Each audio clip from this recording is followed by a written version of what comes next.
The 2020 football season ended here, so why not start 2021 in the same place? You are looking at a Tulski Field in Mishawaka, where TV 46 begins its 32nd season of high school football coverage tonight with a good old-fashioned Princess City rivalry. Number 10 Mishawaka takes on number 4 Marian on the 46th game of the week. And how you doing, everybody? With my Hall of Fame partners, Bob Nagel and Bo Hunt. Bo's been here 16 years. I've been around 18. Bob came with the building. Great to have you with us for what we think will be another exciting season of high school football. And one reason is we have two teams who are used to making deep tournament runs here. Mishawaka got to the regional last year. They're ranked number 10 in Class 5A. Everybody knows what Keith Kinder's squad is going to do on offense. They've been doing it for 15 years, but he's excited about the defense this year. Well, he should be, because last year they had to play a lot of young guys in key positions, and they were a little banged up at times, but their secondary is really strong. They'll lead the team this year, and they're ready to play. You got some size in the line. Offensively, what can you say about Justin Fisher that hadn't been said? He's a terrific young man, terrific quarterback. And, you know, when you think about handing the ball off to guys like Hardy and Burris and all those guys, I mean, he's got a lot of talent in that backfield, and they're going to need it on offense. And Keith Kinder very excited about what this team could do in 2021. I hope a win. You know, our kids have done tremendous amounts of work since last November.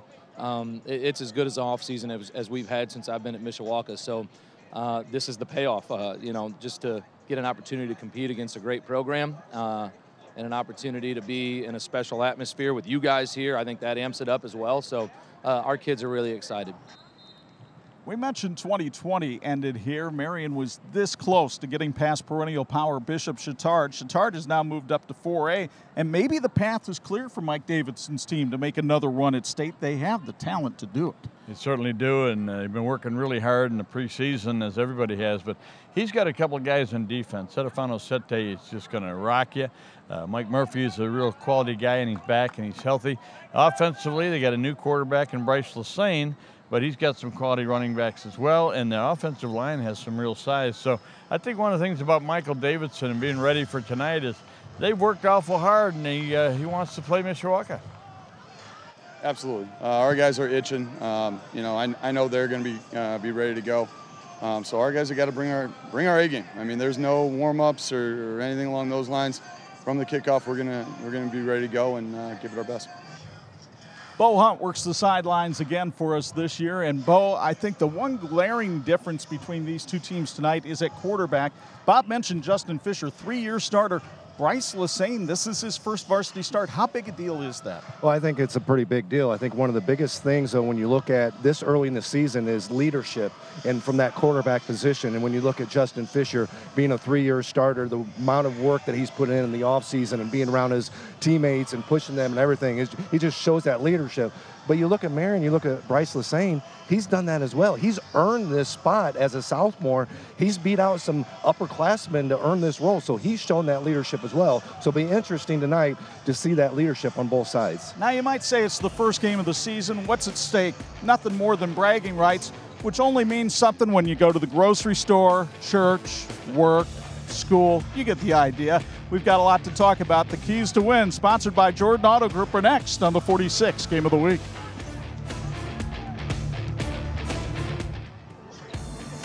Thank you, fellas. This is the WHME TV 46 High School Football Game of the Week. Brought to you by TCU, Jordan Automotive Group, Bill's Heating, Intera Credit Union, Crown Trophy, Imagineering Finishing Technologies, St. Andrews Products, and the IHSAA.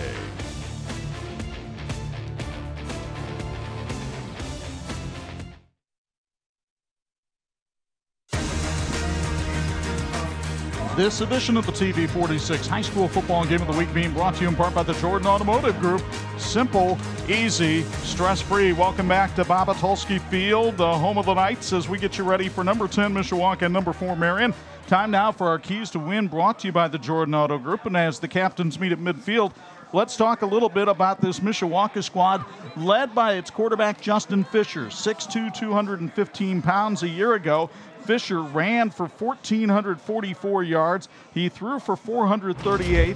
He threw for 6 touchdowns, and he hurt the Knights last year with 196 yards rushing and 2 touchdowns. He'll get help On both sides of the ball for Milan Burris, the 5'11", 185-pound senior, is the top returning running back on this team with 310 yards, but he was also an all-state defensive back. The keys to win for Keith Kinder and the Cavemen. Well, the Cavemen know if you possess, that's success. You got to hang on to the football. You got to be like a bus. You got to make a lot of stops. And then you got to look out for number one. Of course, we're talking about Greg Atkinson, the speedy wide receiver defensive back for the Marian Knights. Coach Keith Kinder now in his fourth season with a record of 27 wins and 10 losses. For the Marian Knights, their key players, one of them has never started a high school football game before. He is the quarterback, Bryce Lassane, 6'1", 163 pounds, and the sophomore. He's thrown 21 passes in his career for 107 yards and a touchdown. So how he handles this big moment tonight could be key for the Knights. So too could be getting the ball in the hands of Greg Atkinson, because the 165-pound senior ran for 281 yards last year, caught for 411, had 5 kick returns for touchdown, and oh, by the way, he was an all-state defensive back. The keys to win for Michael Davidson and the Knights. All coaches at the beginning of the season want to focus on taking care of the football, and they'd like to get physical with Mishawaka, and they want to win the big play battle, and they certainly have the weapon to do that in Greg Atkinson. Michael Davidson, he's in his fourth season as well. He's 31-8 at Marian High School. The weather tonight sponsored by Quiamba Ministries, and it is a hot night in the Princess City. 88 degrees, the wind out of the south, a gentle zephyr at 6, and just a 10% chance of a stray shower rolling through. The Knights won the toss, elected to defer. Mishawaka will receive. And Bob, as you take a look at Mishawaka in the white and Marian in the blue, we want to thank St. Andrew's Products for their sponsorship tonight of our broadcast. No question about it. Mishawaka in their road white pants, white jerseys, white helmets, and Marian in their home blue jerseys, silver pants, and white helmets. And we're about ready to go. Here's my partner to start our 32nd season. Here's Chuck Freebie. Kickoff sponsored by Markley and Associates.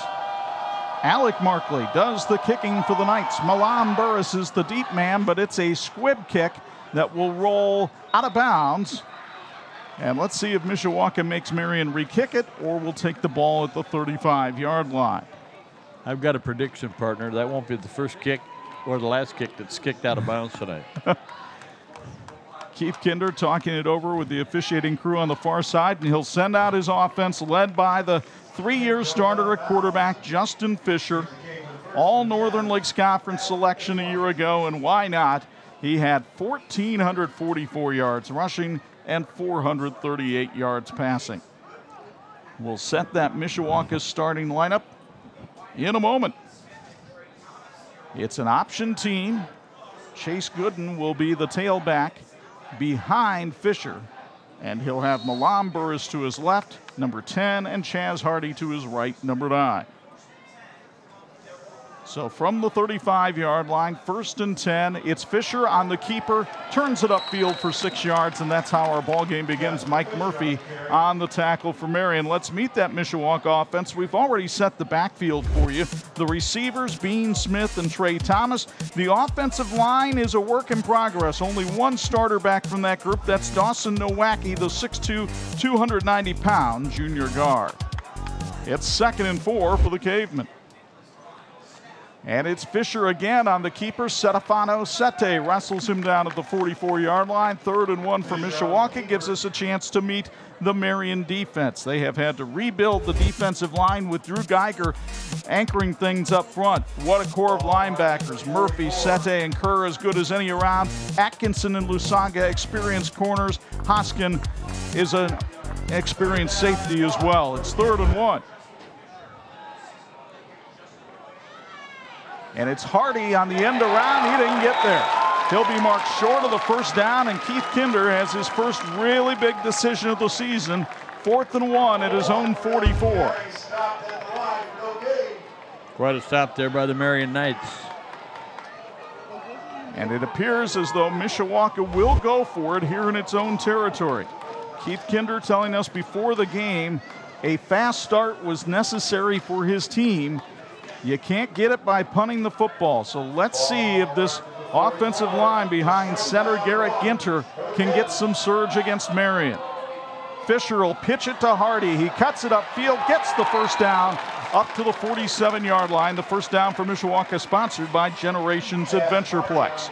Chaz Hardy, who had a big game in a game we did last year on TV 46 against Northwood, gets only 2 yards, but it's good enough for a first down. Gave it right back to him after he came up short the first time. I think everybody was looking at the Mishawaka quarterback to maybe try to run up the middle on that play, as he is wont to do not only then, but 2-point conversions. First down, Mishawaka. But honestly, Mishawaka has no problem with working the clock and taking 4 downs. And again, it's Fisher, this time on a 5-yard carry on the quarterback keeper. Justin Fisher is as big as any back you're going to see this season. 6'2", 215 pounds.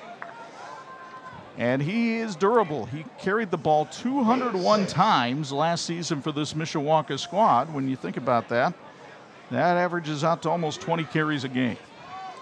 2nd and 4. Caden Williams split wide to the left, but it's Fisher again on the keeper. Oh, Sete just pushes him back. That is a strong young man who wears number 77 for Marian. 6 feet, 205 pounds, Setefano Sete. And the big Tongan was there to greet Fisher and wrap him up a yard short of the first down. So it's 3rd and 1. As you take a look at Sete, one of 11 children in his family.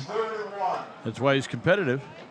His brother Leopino on the squad this year. Chase Gooden, the fullback, on the carry, and Gabe Kerr wrestles him down at the 39, but not before a first down, sponsored by Generations Adventureplex. So the first carry for Gooden, the junior fullback, who earned the starting job in camp, and he gets a first down.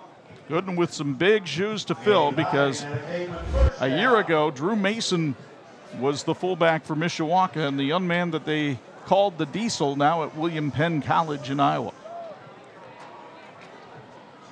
Good balance by Mishawaka so far. Burris has not carried the ball as yet. Hardy in motion, but it's Gooden slamming off the left side. Gooden all the way down to the 31-yard line before Sete pins him to terra firma. They'll actually mark it at the 30, and that's a pickup of 9 for the Mishawaka fullback. The triple option, nothing new for Mishawaka. They've been running it since Bart Curtis came to town over a decade ago. And they have had a series of terrific quarterbacks. Cortez Lee, Sam Schrader, Sam Shively, and now Justin Fisher, and very good fullbacks as well. Key man in that offense. Hardy in motion. The throw goes to Hardy. Fisher completes his first pass of the night for a first down, sponsored by Generations Adventureplex. Chaz Hardy only caught 1 pass in 2020. He equals that total in the first drive of the season and moves the chains for the Cavemen. Only needed a yard, got a few. Caleb Lusanga with a nice tackle that time for Marian to prevent Hardy from picking up big yardage. But the Cavemen moving the football down to the Marian 28 here on 1st and 10. Opening drive of the contest. The Cavemen have already chewed 4:45 off the clock. And Fisher will pitch it this time, and it's Chaz Hardy trying to work his way downfield. Hardy showing nimble feet, but a flag comes out, and we'll see what our first infraction of the season is about. Chain Gang is already on the move.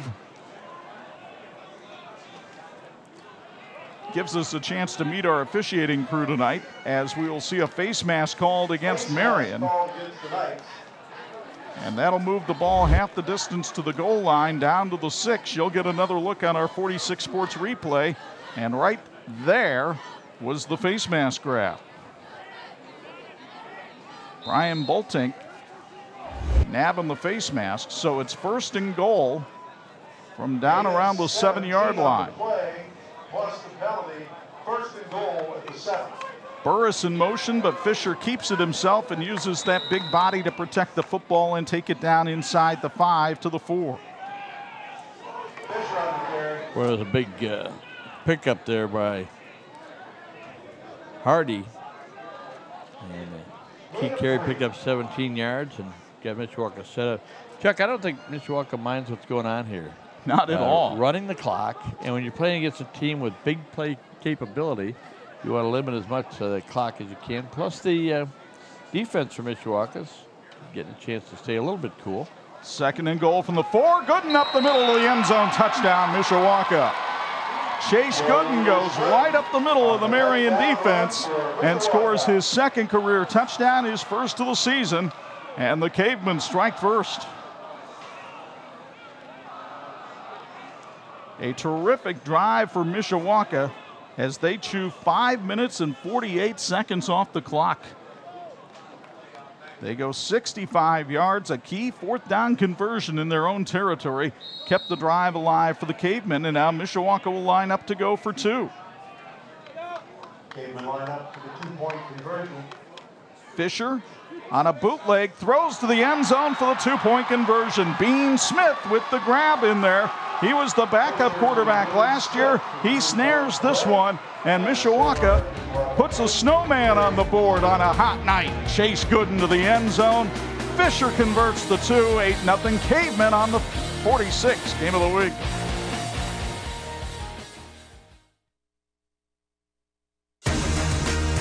This edition of the 46 High School Football Game of the Week is being brought to you in part by Interra Credit Union. We get it, and we've got it. You could say the same about the Mishawaka Cavemen right now. They get it, run the option, and they've got it. 8 points on the board after an impressive drive. One pass play in the drive just to kind of keep Marian honest a little bit. That was good enough for a 1st down, but that's really good execution. Again, the balance. They got the ball to all 3 of their running backs, and I'll tell you what, really good effort in there by Gooden and Hardy on that drive, along with the quarterback, Fisher now, with 5 carries for 23 yards. There you see Keith Ginder, the 4th-year coach of the Cavemen, on the sidelines, 27-10 in his 4 seasons at the helm. 1999 Jimtown grad, where as a quarterback, all he did was go 30-0 and win 2 state titles. Terrific player. Had a short career in the media, did a nice job there, and then first love in his heart was coaching football. Connor George does the kicking for the Mishawaka Cavemen. Greg Atkinson is back deep, but it's a little pooch kick that'll go out of bounds at the 35-yard line, and that's where Marian will start. So both teams deciding discretion is the part of valor on special teams and deciding to kick out of bounds. As you take a look at Bryce Lassane, the Marian quarterback, talking to Brett Badek, their offensive coordinator. Lassane making his first start at quarterback tonight. He was the backup last year to Maddox Begonia Bright.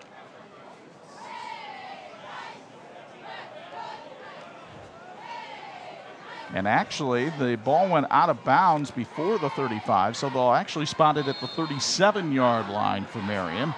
1st and 10. Lassane will go from the shotgun. Caleb Lusanga is to his left.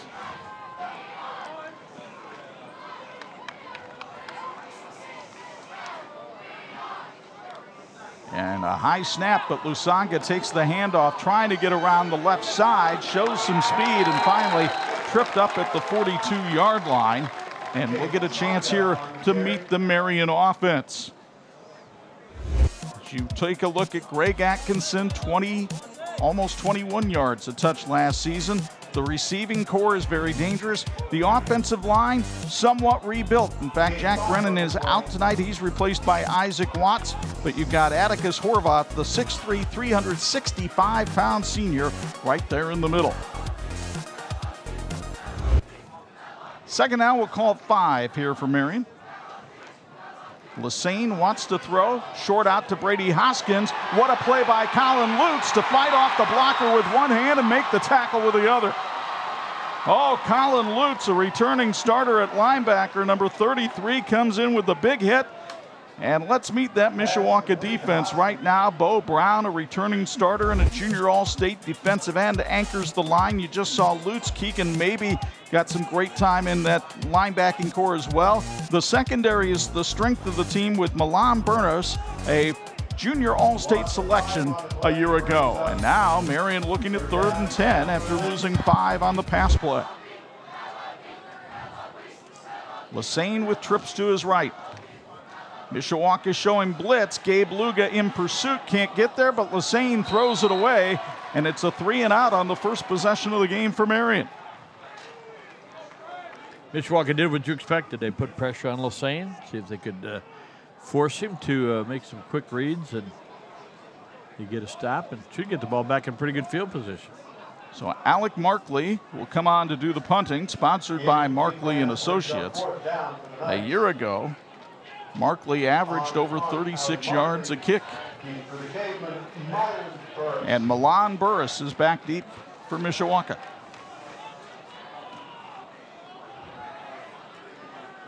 The snap a little bit low, but Markley is able to get it out of there. High kick, Burris will just wave at it as Atkinson will down it at the 25-yard line. So a 38-yard punt with no return for Alec Markley, and Mishawaka will take over 1st and 10 at its 25.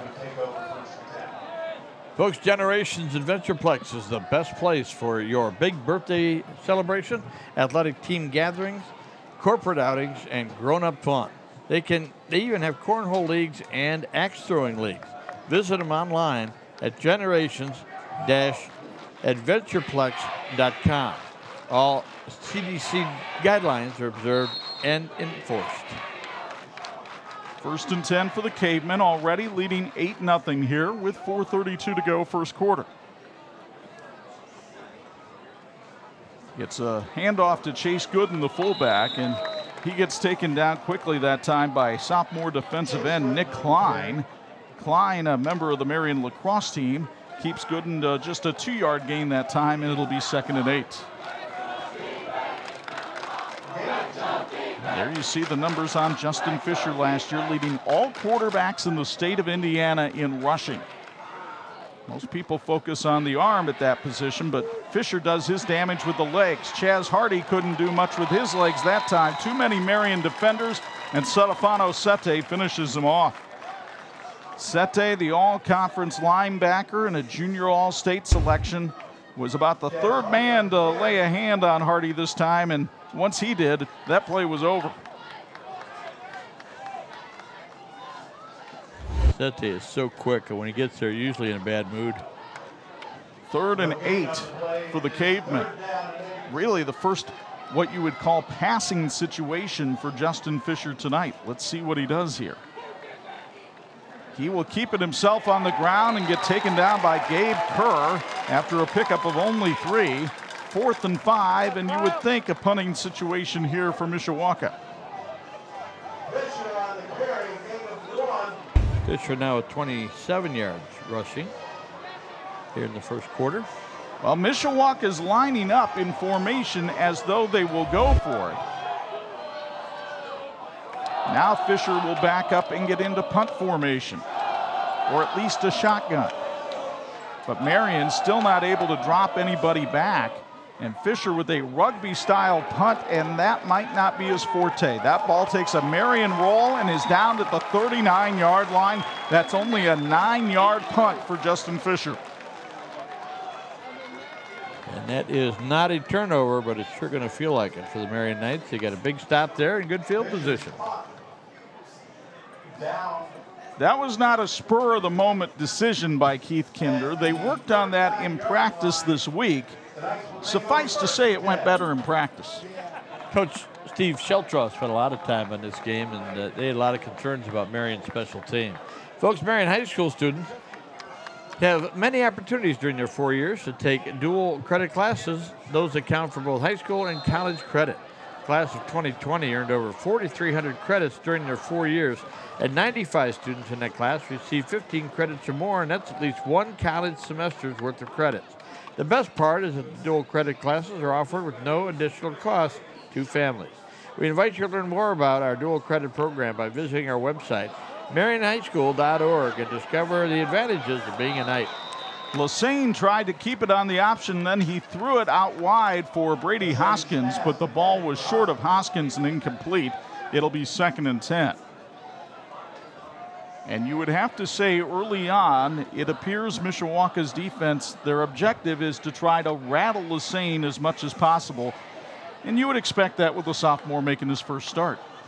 No question about it, partner. And Lassane has shown some really good efforts in practice, but there's nothing like being in that first game. It's a live team that is really focused on you.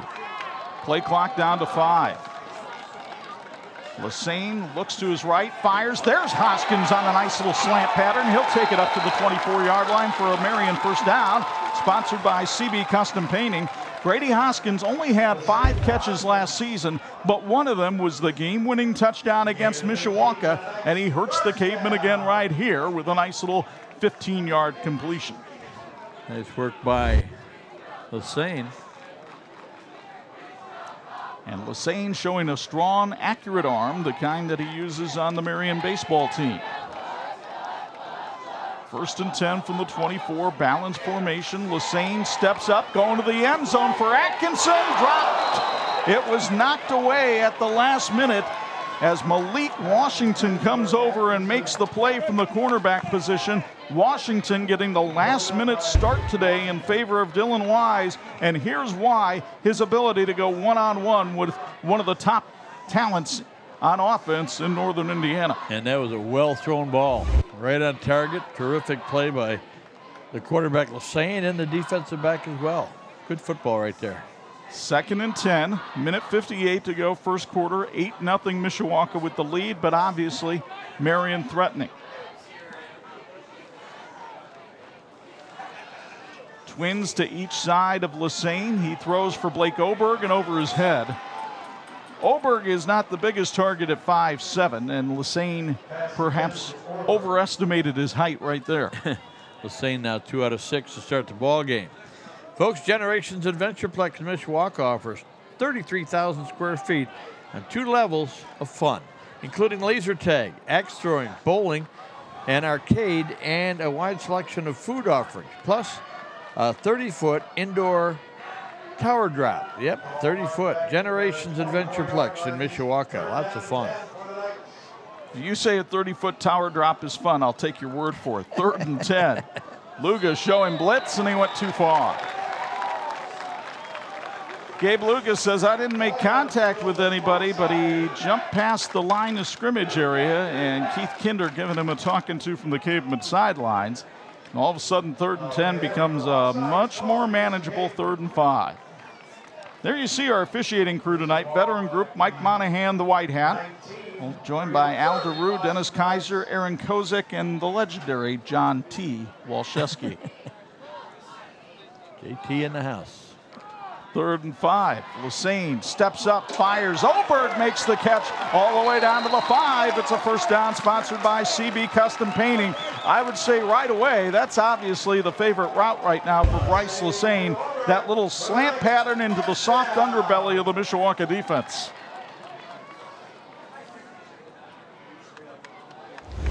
Nice gain. So Oberg, a 3-sport athlete, he's also a wrestler and a lacrosse player here at Marian, makes the grab, and the Knights are knocking on the door with 1st and goal. Latter stages here of period number 1.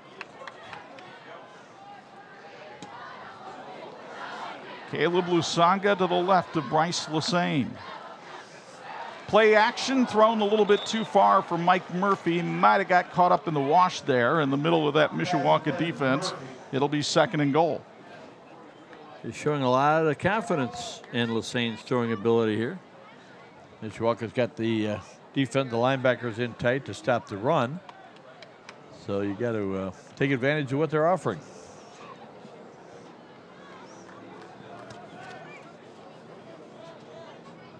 Second and goal at the 5.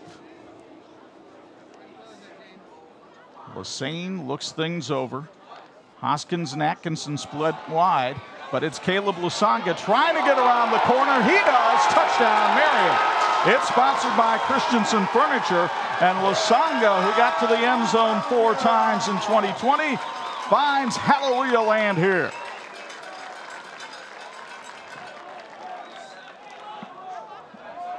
A 5-yard touchdown run for Caleb Lusanga.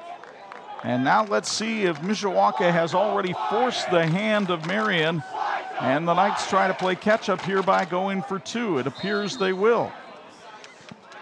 Got a real solid kicking game, but, you know, this game went back and forth last year. 44-43 final. 8-6 the score. Marian going for the two-pointer of the tie right here. Lassane looks it over, fires the slant, and it is complete to Brady Hoskins for the two-point conversion. Somehow he threaded the needle through that Mishawaka defense. Lassane and Hoskins make connection, and we're tied at 8. We'll get another look at the Mishawaka touchdown on the 46 replay.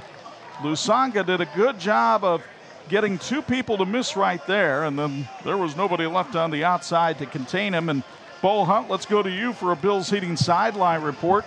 You've seen both these offenses so far. Is this pretty much what you expected tonight? Yeah, I think here early on, and especially it's what we expected. You know, with Marian or with Mishawaka, they were going to keep it on the ground and just keep pounding it, try to run some clock. With Marian, kind of what we expected out of Bryce Lassane. You know, early on, a lot of his throws were a little high, and you see that a lot with younger quarterbacks. Their first throws are a little high, but then he started bringing it down a little bit, started hitting those slants, got a lot of more confidence, and you saw that there down the stretch, guys. Thank you, Bo and Bob. That drive set up by poor special teams play by the Cavemen, and Marian made them pay. 39 yards and 7 plays. Got it in the end zone, got the two-pointer. No surprise there. We're going to be hooked to one all night. Folks, a reminder that Markley and Associates would like to give a special shout-out to all the Marian players and students. We are very proud of all of you and your accomplishments, and they'd also want to thank the entire coaching staff and all of the teachers and administrators at Marian High School. We appreciate everyone involved at Marian High School. Our school community is truly a family. Go Knights from Markley and Associates. Hopefully you're watching our live stream tonight, which is available on our Facebook page, YouTube, and the IHSA Champions Network. I know we've got viewers who've already checked in watching from Greenville, South Carolina tonight. Hello. Why wouldn't you? Hello, Greenville. So like one of Bob's golf scorecards, a pair of snowmen to start things off here in the first period.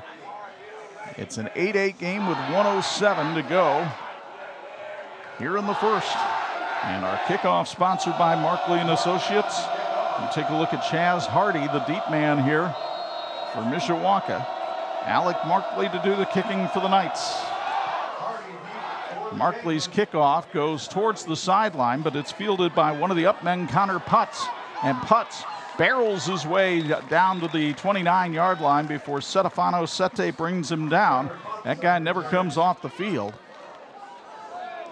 Yeah, it's sort of like Bob Gibson when he's out there pitching. The Red Chaindeans went out one day. He says, "How you doing?" He said, "Get off my mound." He did not want to come out of the ball game. They'll mark it at the 28, and that's where Mishawaka takes over. 1st and 10. As we take a look at Justin Fisher, the quarterback. His brother is the backup quarterback. His older brother, CJ, now a student down in Starkville, Mississippi, the home of the national champions in college baseball last year, Mississippi State. It's Fisher on the keeper. He's able to break one tackle and surge forward for about 3 or 4 yards. Nick Klein was the man that brought him down from the defensive end spot. And it'll be 2nd and 7 as they spot it at the 32 in the waning seconds here of quarter number 1. Folks, Christensen Furniture is a local family-owned business serving Michiana since 1912. If you're looking for the perfect furniture for your home, Christensen Furniture has everything you need for bedrooms, dining rooms, living rooms, home office, and home theater, and much more. Christensen Furniture, where affordability meets style. Chase Gooden barreling through the Marian defense, and he picks up a first down to the 39-yard line. So Gooden with a nice pickup of 7 yards that time, and he gets a first down sponsored by Generations Adventureplex. Gooden with some strong legs. He is a long jumper on the Mishawaka track team, and he squats well over 400 pounds. Looks like the Cavemen might get one last play off here in the first quarter, although Fisher has taken his time. And that's going to do it for quarter number 1 from Bob Atulski Field in Mishawaka. Well, you would expect with the season opener, both teams would come out fired up, and they did come charging out and putting points on the board. Chase Gooden did the damage for Mishawaka. Caleb Lusanga for Marian. We're tied at 8 on 46.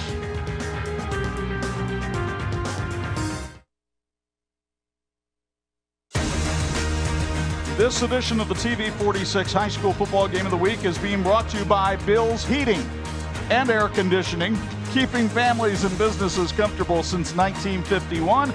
And it's a Bill's Heating sideline report, so we might as well talk about the heat down on the field. What kind of a factor is it, Bo Hunt? Well, it's got me. I can tell you that right now. But no, I did notice it already in the first quarter. Just on the first drive with Mishawaka, when they were driving down towards the goal line, they were starting to take a little bit more of that play clock. I know they like to run the clock, but I think it was more to keep get a little bit of a breather for some of their guys. I saw Fisher kind of, going up and down a little bit, and that's one of the signs of, this heat really starting to affect people. And that first week of two-a-days that everybody had, it was only 72 degrees out here. So a lot of the coaches were like, man, we wish we had the heat because we know that first week's going to be hot. And indeed, they stretched out the quarter break a little bit for the two teams tonight to give them a little more time to hydrate. The officials do have that leverage. They have that authority to stop play if they feel it's necessary. We didn't see Burris carry the ball in that first quarter, Chuck, and I think that is probably a reflection of the fact that he's a two-way performer, and they're going to try to preserve him if they can. Well, it also gives them some options, no pun intended, for later in the game that they haven't explored already. We've seen Hardy and Gooden and obviously Justin Fisher carrying the ball, and it's Fisher giving it to Chaz Hardy on a counter play here. And Hardy is submarine that time after a pickup of about 3 yards on the play. And Michael Murphy, the linebacker, was able to bring him down with help from Stefano Sete.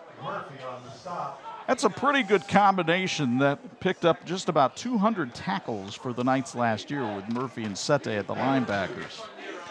Well, and again, they love to play both ways. They love to be out there all night, but we'll see how much that heat affects them. Now the pitch to Chaz Hardy. He gets a seam, and look out. Hardy past Hoskins. Gabe Kerr couldn't get him. Finally, they bring him down from behind. Atkinson does at the 35. It's a first down for Mishawaka, sponsored by Generations Adventureplex on a 24-yard run by Chaz Hardy. Hardy with 48 yards rushing, 30 yards rushing for Fisher, 25 for Gooden. Boy, that's good balance. Mark it at the 34-yard line. So a pickup of 25 on the play. Fisher calls a lot of the plays from the line of scrimmage, and that's what he's doing right here, trying to evaluate the look that he gets from the Marian defense. He kept it himself and made perhaps the wrong choice as Stefano Sete brought him down. And I talked to Michael Davidson about this at practice on Monday, Bob, and he said, look, you've got an experienced quarterback in Fisher. He's seen a lot of different looks. The best thing that we can do is maybe jump around on defense at the last minute and maybe get into an alignment that he's not used to seeing.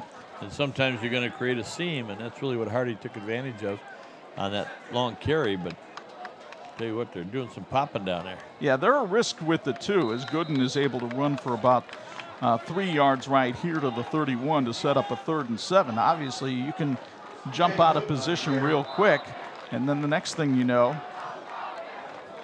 you're letting somebody go by. And here's a definite problem for Mishawaka as Milan Burris is down on the field right now. And Burris appears to be a little bit shaken up, and obviously he's a two-way player for the Cavemen, so Keith Kinder wants his players to hydrate as he comes out to take a look at Burris. Folks, CB Custom Painting is a proud sponsor of Marian football. Would like to wish the team good luck in tonight's game. A special shout out goes to former Marian teammate Maddox Begonia, and he wishes the Knights all the best tonight and all season. Go Knights from the folks at CB Custom Painting. Well, normally before the game we look at the series history, but this break gives us a chance to do it. It's a series that goes back to 1969 between these two schools. Mishawaka leads a very competitive series 21-12, and the game last year was one of the all-timers in the series as Marian scores a touchdown in the final seconds and a two-point conversion to win it 44-43 at Steel Stadium, and I believe that's the only win for the Knights in the last 9 years against the Cavemen. I believe you're right, partner.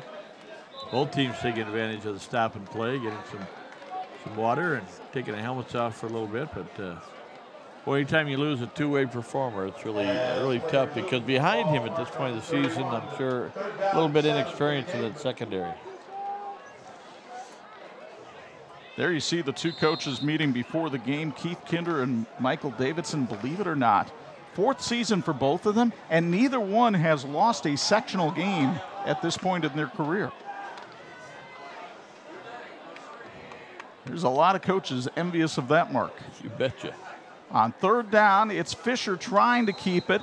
Sete kept him from getting the first down. Fisher lunging that 6'2" body up to the 26-yard line, and it'll be 4th.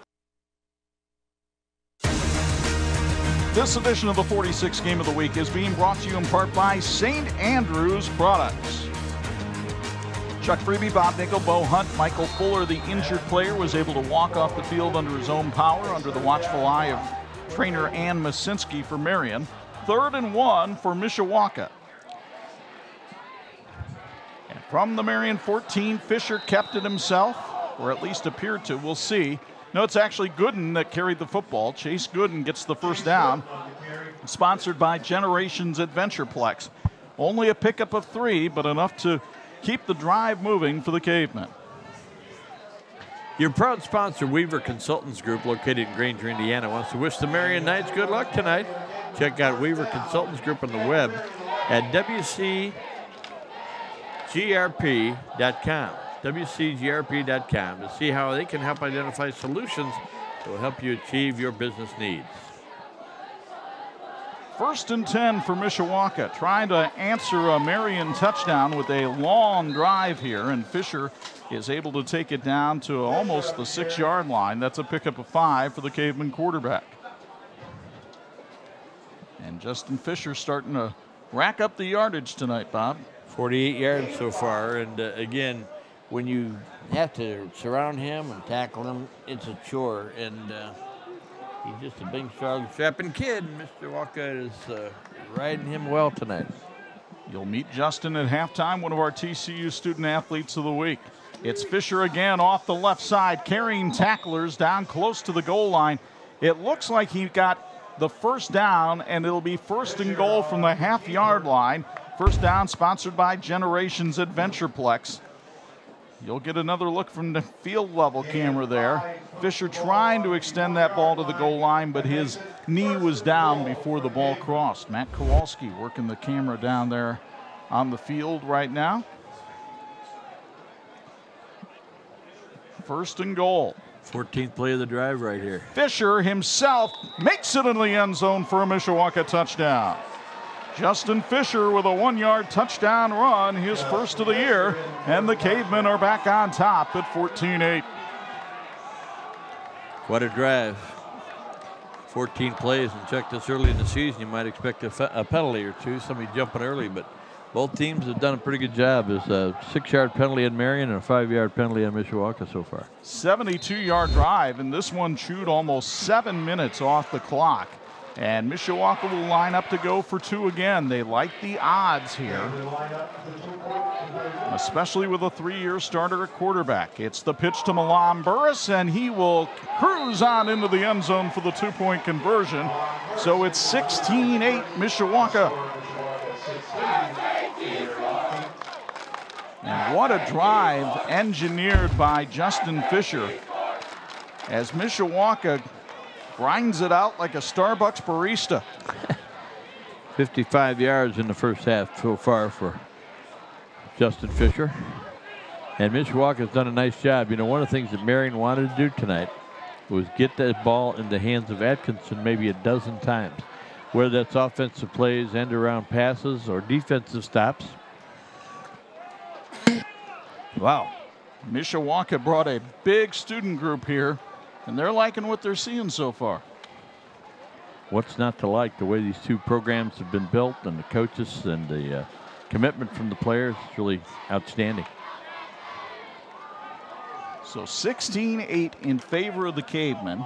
Don't forget, coming up at halftime, our TCU student athletes, plus we'll have halftime stats and highlights. And for those of you watching on the live stream, we'll get you updated on scores from around the area. There's some awfully good matchups here in week 1 of the season.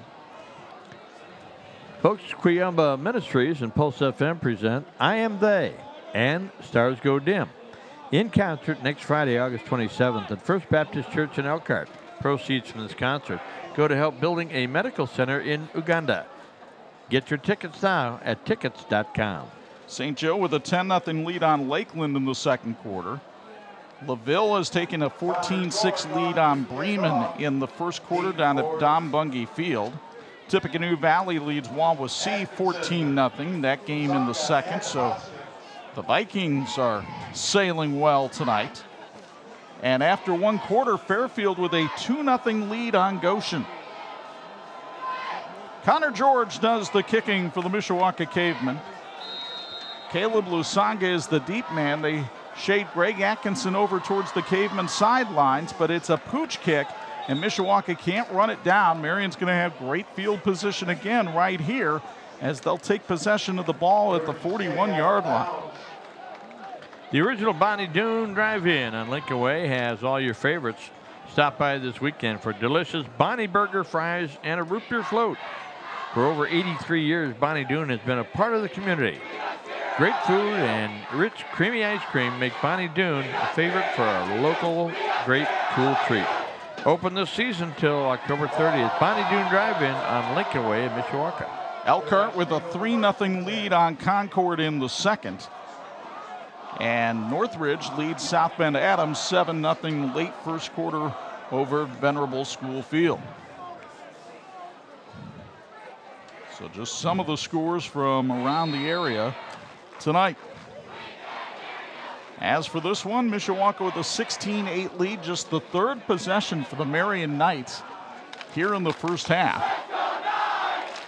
And I'll go to Bo Hunt for a Bills Heating sideline report after this play, because that leads me to a question I have as Bryce Lassane takes the snap, looks right, and throws into the Caveman bench. It'll be 2nd and 10, but it's tough enough for Bryce Lassane tonight making his first start anyway, Bo. And then you have the added pressure that you almost have to score on every possession against the Cavemen because you get so few possessions, don't you? Yeah, that's exactly right. I mean, that's what Mishawaka wants. They want to limit the possessions. They want to go down, sustain drives, run that clock, and score every possession. I mean, that's their goal. That's everybody's goal, of course. But, when you're a younger kid and you're out there, as Bryce Lassane is as a sophomore, you want to be perfect out there, and that's the key. You're never going to be perfect out there, but you just got to relax. You make a bad throw, you got to come back, and you got to make a better throw the next time, and it's just a learning process at that age. Mike Murphy on the carry here for Marian, and Murphy, who just got cleared to play this week, does a wonderful job of carrying the football and picking up about 7 yards. As a sophomore, he was the number 2 ball carrier on this team. Now as a senior, trying to add some veteran leadership. But just to finish the point from Bo, I guess when you play teams like Mishawaka and get so few possessions, now you know what it's like to take the vow of poverty. And you know that Notre Dame has struggled over the years playing teams like Navy and Army for the same reason. They eat up the clock and they move the ball. 3rd and 4 for Marian. It's Caleb Lusanga up the middle. Look out. Lusanga gets tripped up after getting a first down, sponsored by CB Custom Painting at the 39-yard line. If not for that tackle, he might have gone the distance. As it was, he picks up 14 yards. You'll get another look here on the 46 replay. And Milam Burris back in the game after leaving with that shaken up. Comes back to save the day for the Cavemen. Great blocking up front that time for Marian. 5 minutes left first half. Lassane looked at the slant, throws behind his intended receiver who was looking for Brady Hoskins. But fortunately for Lassane, in throwing it behind him, he threw him where no defenders were. TCU is really a better banking institution where you'll get the latest technology and you're never too far from a friendly face. Discover the TCU advantage. Become a member today at TCUnet.com. Federally insured by the NCUA. 2nd and 10. Greg Atkinson, who averages 21 yards a touch last year, has not touched the ball yet tonight. And we have a flag thrown and a whistle blown, and there might have been some illegal proceedings going on. Just the second penalty of the night, but it makes a 2nd down 15 coming up for Marian. And now that puts the Knights in a position where you almost have to get the ball into the hands of your wideouts. Folks, Imagineering Finishing Technologies is a proud supporter of high school sports in Michiana. They know all about teamwork as they provide components for the aerospace industry as well as medical, automotive, military, and defense. IFT is excited about the future and very proud of its past, celebrating over 60 years of excellence.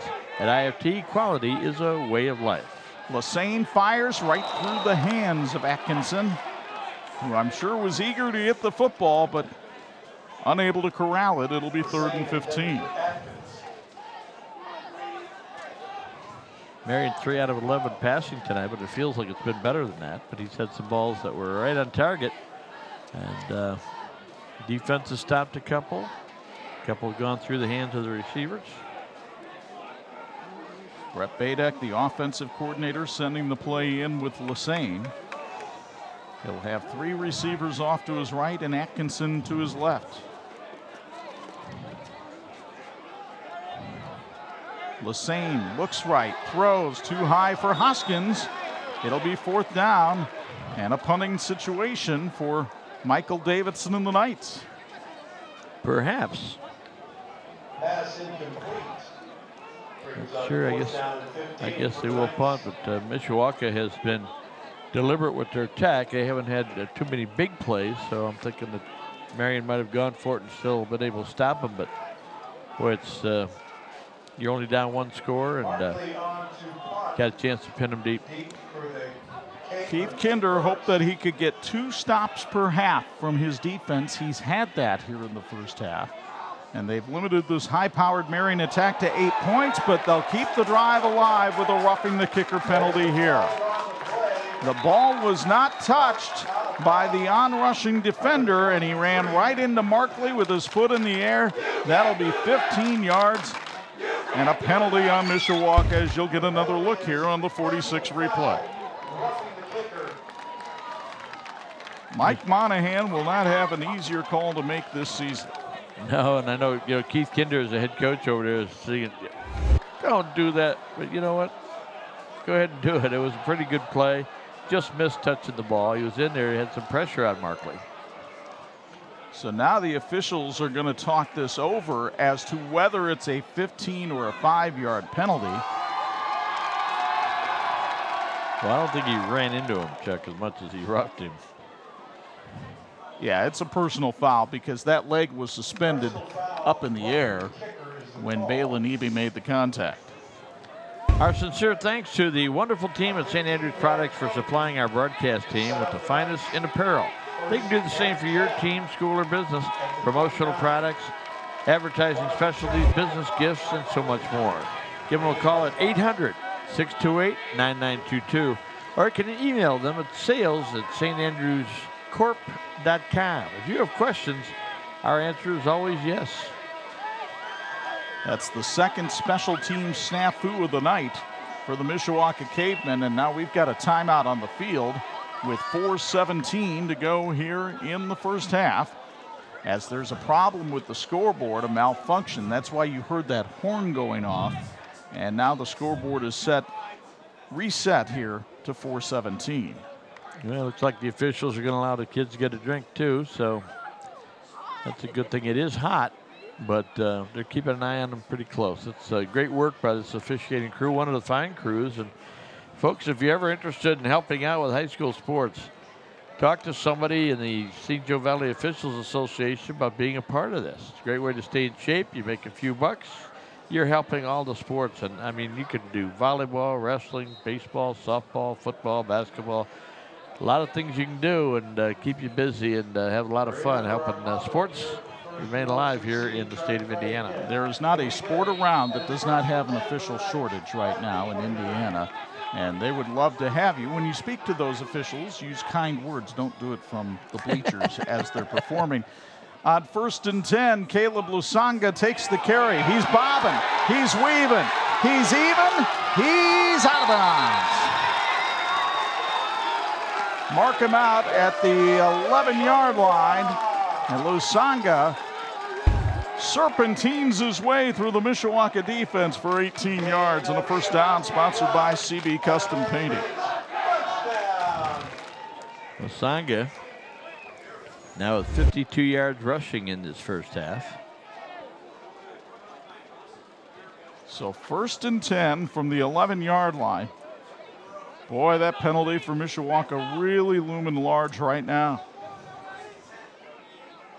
Lassane puts a man in motion, looks left, fires left, has his man. Brady Hoskins dragged out of bounds by Luga down at the 2-yard line. A pickup of 9 for Hoskins, whom you'll also meet at halftime, a TCU Student Athlete of the Week. A couple of first-class youngsters representing their respective schools tonight. Really excited. That's one of the best things we do all year, partners, get a chance to meet those wonderful young people. They'll mark it back at the 3, so it's a pickup of 8. 2nd and 2. Marian can get a first down without getting a touchdown here. Still 4:02 left on the clock. Here's the handoff. Lusanga trying to weave his way down to the goal line. Couldn't quite make it, but he may have the first down. So it'll be 1st and goal and a timeout taken by Marian with 3:55 to go here in the first half. As you get another look at Lusanga trying to battle his way to the end zone, but the caveman won't let him in. Still the first down sponsored by CB Custom Painting. Folks, Patty Shack is the original hand-dipped ice cream shop in Granger, Indiana, featuring super premium ice cream from Chocolate Shop Ice Cream in Wisconsin. Cups and cones, milkshakes, and malts are available along with sundaes and floats, even banana splits. Check out Patty Shack in Granger. Tell you what, it's opening night here in Indiana. Next Thursday is opening night in Michigan, and we'll go into the Wolverine State for the season opener for new coach Danny Thompson and the Lakeshore Lancers, as they'll welcome Mick Enders and the Portage Central Mustangs into Al Stockman Stadium. We're looking forward to being there, and we'll show it to you Friday night at 4 and Saturday morning at 11:30. We'll also live stream it next Thursday night on our Facebook, YouTube pages. Been up in Michigan a number of times to do games, and it's always a great pleasure to be up there on the Lakeshore. And Chuck, I'm thinking if you're on the Lakeshore tonight, you might have had a little gentle breeze coming in off the Lake Michigan water. Yeah, that breeze has died down pretty well here tonight. 1st and goal from the 1-yard line for the Knights, who trail 16-8. Receiver split wide, but this has Lusanga written all over it, doesn't it? And it is. Lusanga to the end zone. Touchdown, Marian. His 2nd of the night is sponsored by Christensen Furniture. And now Marian will go for 2 to try to knot it back up at 16. Another impressive drive. Both teams have done a nice job possessing the ball. Those are first key for both teams, wasn't it, Chuck? Possess is success, and they've done it. Done a good job tonight. So we'll take a look here at what Marian decides to go for the 2-point conversion, and because they use the shotgun, maybe not as automatic as it is for some other teams. You've got to have some prolonged execution up here. They put a man in motion. Lassane gets by one tackler. Did he get in? Yes, he did. 2-point conversion, and we're tied at 16. Mishawaka had opportunities for stops there, but they couldn't cash them in, and Marian knots it back up at 16 apiece. And let's take a look at the drive recap here, Bob. And first of all, the biggest play of the drive on special teams, the roughing the kicker penalty. 15 yards kept it alive, and Caleb Lusanga did most of the damage after that. A nice 18-yard run. Lassane to Hoskins for 8, and then Lusanga took it in from the 1 for the touchdown. 59 yards on 11 plays for the Marian Knights. Again, those squib kicks have kept the ball out of Atkinson's hands, but it gives Marian good field position a couple times. Of course, Mishawaka has had the same. What a ball game. What a chess match. 2 great coaches, 2 great programs. Well, we talked earlier about how maybe the possession game was favoring Mishawaka. Remember, Mishawaka got the opening kick of the game, so they almost have to score here on this possession because Marian will have the ball to start the second half. I know both teams will get a chance to get a break, get some water at halftime, and I'm sure they'll really enjoy the time. They have put it out here in this first half. What a ball game. 16-16. Markley and Associates sponsors the kickoff by Alec Markley. Chaz Hardy is the deep man. So far, nobody has really kicked it deep tonight. Connor Putz had a return on the last one. This one will go deep. Hardy will take it back at the 7. Hardy taking it right up the middle of the field. Look out! All the way to the Marian 45. Jake and Stewart with the touchdown saving tackle, or Hardy would have taken it 93 yards. That's the kind of execution we saw from Mishawaka on the kickoff return in practice when we went on Tuesday. And that's exactly what Steve Sheltrod and the special teams guys were talking about. Center return gives them the best chance to make some blocks on the outside. Oh, what a job by Hardy. So now Mishawaka will try to bleed some clock here. 3:44 to go here in the first half. The Cavemen have 3 timeouts left, and Justin Fisher will knife off the left side for about 5 yards up to the 43. What a return. Boy, Hardy really lit up the Mishawaka fans on the other side. Perhaps the most underrated phase of football by fans, special teams. And yet we go to practices and we see teams working on it all the time. And now you know why. Fisher pitches to Milan Burris. He gets a seam on the right side. Burris taking it down the sidelines, and he'll go out of bounds, marked out at the 11-yard line. 27 yards for the dynamic Mishawaka senior. Burris, also a member of the baseball team, said he came out of the South Bend schools, went to Mishawaka 4 years ago, didn't know anybody, and the football team really embraced him as a family member. It's a wonderful story, especially young people in the athletic programs. Chase Gooden on the carry. He'll drag the tackler, Michael Fuller that time, or excuse me, that's not Fuller. But he drags the tackler up to the 5-yard line as Daryl Osmond makes the tackle. And it'll be 2nd and 4.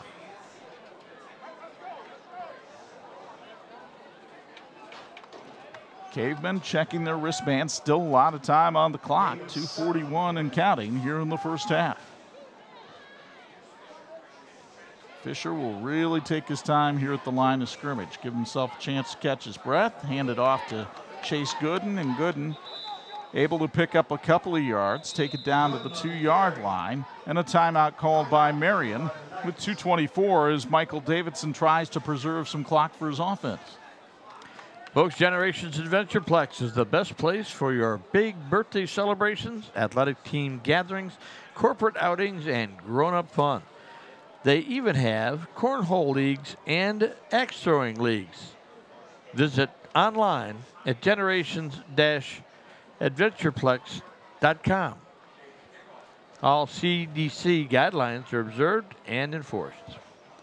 Well, let's check some scores from around the area. Fairfield now leads Goshen 10-7. That game is in the second quarter down in Benton. East Noble has a 12-7 lead on Plymouth. That game in the first quarter. Northridge has taken a 14-0 lead on South Bend Adams. That game in the first half. And of course here, all knotted up at 16, but Mishawaka knocking on the door, looking at a 3rd and inches here with 2:24 to go first half. Halftime, Jimtown leads Northwood by a count of 6-0. Jimmy's looking for their first win over the Panthers since 2012. And we'll see Jimtown next Friday night as they take on arch rival Concord in the battle for the Cable Line Cup over at Jake Field. Michigan City with a 28-0 lead on Riley first quarter. Here's Justin Fisher into the end zone. Touchdown, Mishawaka. The second of the night for the Cavemen quarterback. Justin Fisher on the touchdown. Fisher down there with a little celebration in front of a camera held by Mishawaka Athletic Director Dean Huppert. And let's see, the Cavemen have decided to go for one this time. Watch for a fake. And I don't know that they have enough players on the field. One of the linemen is missing, perhaps for Mishawaka. At least that's what the holder was signaling. Now he's okay.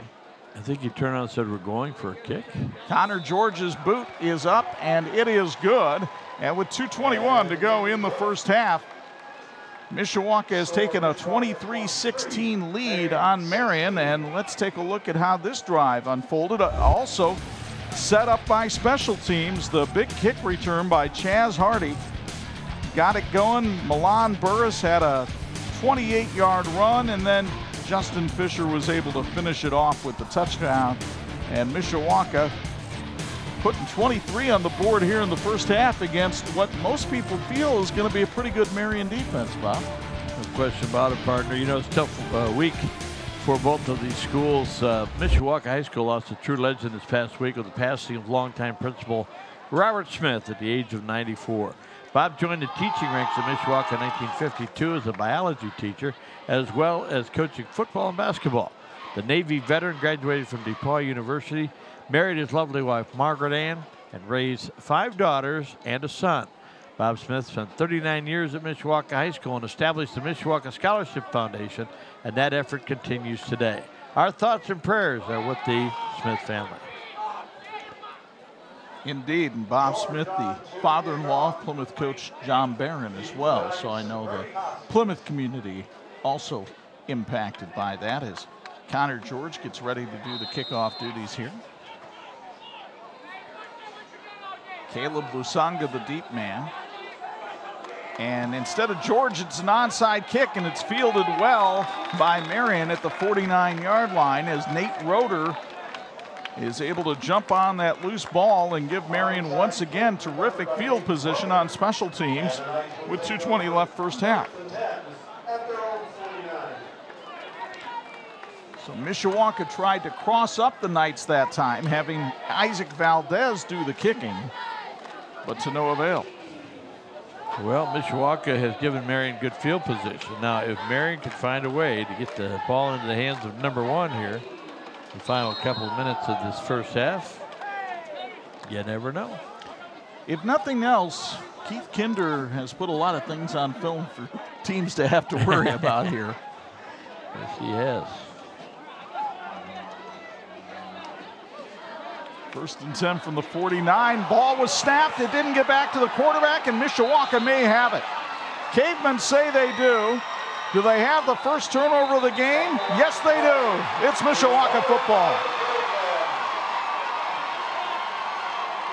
Matt Lewinsky, the defensive coordinator, all fired up over that one. You'll get another look here on the replay from ground level.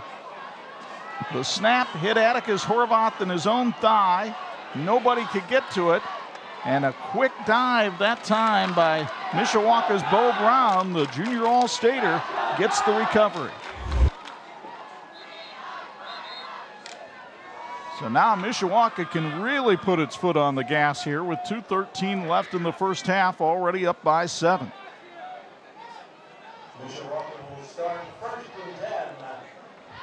You knew turnovers would be huge in a game of this magnitude, and Marian commits the first one. Boy, that's a big, big play if Mishawaka can capitalize on it. So the 10th ranked Cavemen trying to take a 2-score lead here. Have Justin Fisher dropping back, looking for Bean Smith. It's knocked away on a beautiful defensive play by Caleb Lusanga. Well thrown ball. If Lusanga doesn't come up with this one, you can cue the Caveman fight song, but he's able to disrupt the play. Remember talking with Keith Kinder this week, he said our defensive secondary has to keep Marian from getting behind them, and that time they almost got behind the Marian defense. On 2nd and 10, the pitch to Milan Burris. Murphy forces him to the outside, then makes the tackle himself after a pickup of 2. Kyle Dennison was over to help out that time, as was Drew Geiger. So it's 3rd and 8. Do you think Mishawaka's in 4-down territory? I think Mishawaka is always in 4-down territory. Exactly. 3rd down and 8 for the Cavemen. Fisher will roll to his left. Under pressure, throws. Oh, it's dropped. He had Chaz Hardy dead to rights, and Hardy couldn't get the hands up in time. 4th and 8. Well, guess who's going to be deep for Marian? Well, they're going to keep everybody up tight to begin with. Earlier, Mishawaka tried a little quarterback pooch kick, and now Keith Kinder wants a timeout to talk over what the strategy will be here on 4th and 8 with 1:33 to go first half. Marian High School students have many opportunities during their 4 years to take dual credit classes, those that count for both high school and college credit. Class of 2020 earned over 4,300 credits, earning their 4 years, and 95 students in that class received 15 credits or more. That's at least 1 college semester's worth of credits. The best part is that dual credit classes are offered at no additional cost to families. We invite you to learn more about our dual credit program by visiting our website. That's marianhs.org. Discover the advantages of being a Knight. For years, a lot of the talk around here has been of Penn and Jimtown, and rightfully so, but you want the 2 teams with the current longest winning season streaks? They're right here tonight.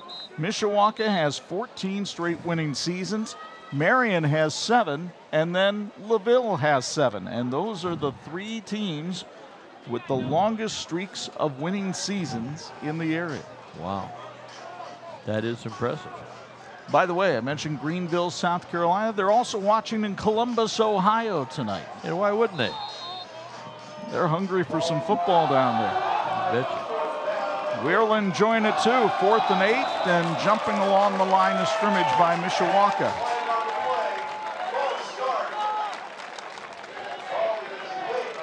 So that'll make it 4th and 13. It might change the idea of Coach Kinder a little bit. Mishawaka's 3rd penalty, 25 yards in penalties. Marian has had 2 penalties for 11 yards. I believe the idea there was to try to draw Marian offside.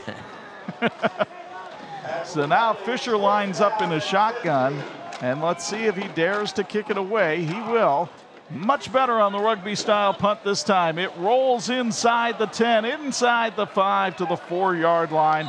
46-yard punt by Justin Fisher. And we'll see how conservative or aggressive the Knights are, pinned back to their own 4 with 1:24 to go first half. Well, you're down a score. You've had a couple of mistakes, and I wouldn't be too upset about it, Chuck, because as you said, Marian will get the ball to start the second half, and you sure don't want to make a mistake down in your own end right here. So we'll see what Brett Badek decides to do here. He does have a couple of timeouts remaining. In fact, the scoreboard says he's got his full complement, but I'm not sure that's accurate. 4-yard line. But the one thing Marian can't have here is another mistake like they had on the last possession. No. And it was kind of an unforced error. The error came from the Marian execution on the snap. Halftime, Tippecanoe Valley leading Wawasee 14-0. Caleb Lusanga on the carry. Spins his way for a couple of yards. I thought Mishawaka might try to use a timeout here, but they're going to let it tick a little bit. Ball spotted at the 7. So it'll be 2nd and 7 from there. New Prairie has taken a 7-0 lead on LaPorte in the battle for the Milk Jug. Northridge now up on Adams, 21-0. And Goshen has taken a 14-10 lead on Fairfield. That game in the second quarter down in Benton. Also, South Central leading Triton 9-0. That game is in the first. 60 yards rushing here in the first half for Lasanga. And Mishawaka used the timeout here. Play clock is down to 13. And I'm not surprised that the Cavemen did use a timeout there. Here's Lassane throwing it deep, too high for Atkinson and incomplete, and that'll stop the clock and force Marian to punt on 4th down from deep in its own territory with 45.5 seconds left here in the first half. And he had Atkinson open, just overthrew him a little bit. And Atkinson was in space. Yeah. Boy, you just, if Keith Kinder can go into the locker room at halftime and say, fellas, Atkinson didn't get a single yard in that first half. That was one of the goals coming into the ballgame. Punt is sponsored by Markley and Associates. Alec Markley to do the kicking for Marian. And he kicks one out to the right-hand side. It'll take a Mishawaka roll and be down at the 32 with 35.3 seconds left here in the first half. So again, Mishawaka with an opportunity to strike here and add to this 1-touchdown lead.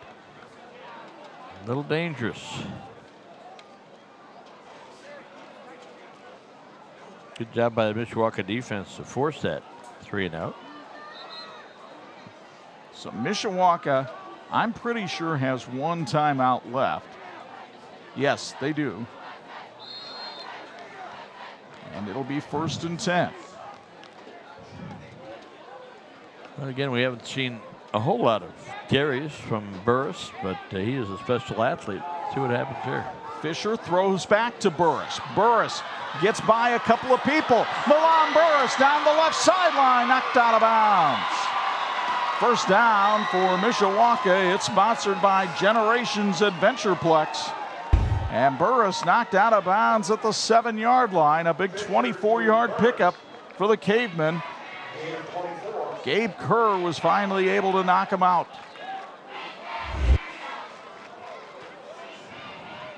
So Mishawaka is sitting pretty with 26 seconds left in the first half. They already lead it 23-16. It's Fisher trying to go forward to the end zone. Touchdown, Mishawaka. Justin Fisher staggering his way into the end zone for his 3rd touchdown of the night.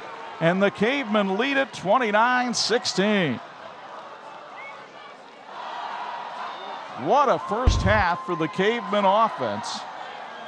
Taking advantage of the short field here and taking advantage of the great balance shown by Fisher. He just would not be denied. 35 yards in 2 plays. And check what a big pass that was to Milan Burris. Connor George's extra point is up and good.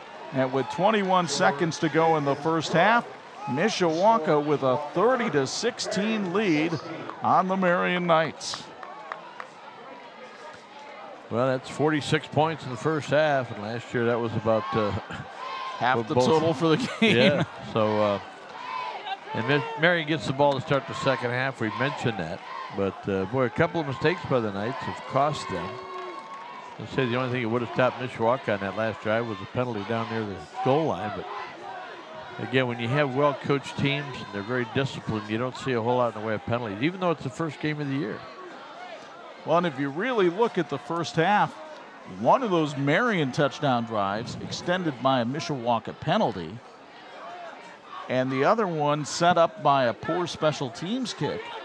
The Cavemen defense, despite allowing 16 points, really hadn't been that bad. No, they haven't. And again, I hate to overemphasize the effectiveness or lack of same from Atkinson, but when we came to the game tonight, we're thinking we're going to see 2 of the top athletes, not only in the area, but maybe in the state, in quarterback Justin Fisher and Atkinson at wide receiver, return man, secondary man for Marian. And Mishawaka, give him credit, kept the ball away from him.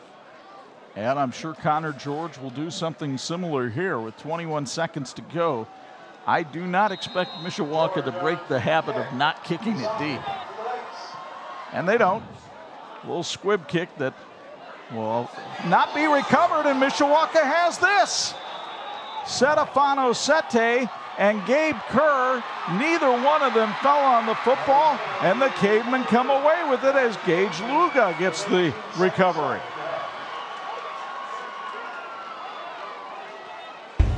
Can the Cavemen strike one more time? Well, you get a license to throw it deep. Kind of nice for Mishawaka right now. The receivers are looking back, and the sun has gone down behind the trees here to our left, to the west here at Marian High School. Lights are taking over. Both Hoskins and Sete fan on picking up the loose ball, and Luga, the transfer from Riley, able to dive on it. So let's see just what Keith Kinder has up his sleeve here with 18 seconds left, and I think he still has the one timeout left. I think he does, and boy, sometimes in practice, just for fun, you practice a play that's a little different. Let's see what they've got here. Connor Putz, a late addition to the lineup. Fisher rolling out, under pressure, throws, finds his man, and Trey Thomas is able to step out of bounds after picking up a first down, sponsored by Generations Adventureplex. Thomas, a sophomore who threw out the game-tying run versus Marian this year in baseball, comes up with a nice play there. It's 1st and 10 from the 18 after a 14-yard pickup. Still 12 seconds left first half. What a wild end to this first half here. And truly one benefiting the Cavemen. Fisher nearly dropped it, now throws, and it's incomplete. There was a flag on the play anyway, and I think there's some holding by the Mishawaka offensive line, so this one's coming back. Should take him out of any running opportunities. If they might try a long field goal, I don't know. That's kind of out of the range now. I was going to say, that probably takes him out of field goal range as well, Bob. Yeah. Folks, Generations Adventureplex in Mishawaka offers 33,000 square feet on 2 levels of fun, including laser tag, axe throwing, bowling, an arcade, and a wide selection of food offerings, plus a 30-foot indoor tower drop. Generations Adventureplex in Mishawaka. Lots of fun waiting for you. So we've got a Marian player down on the sideline, Brady Hoskins. He has picked himself up and is moving back to the playing area. He's been banged up a little bit already this fall. And Mishawaka will use its last time out here with 7 seconds to go in what has become a very lengthy first half. I was going to say, this is our 32nd year of covering high school football, partner, and this is a record-setting second quarter. It's lasted about 3.5 days. Well, not quite, but a lot of big plays, though. It's going to be fun to recap this at halftime. We'll also have our student athletes of the week.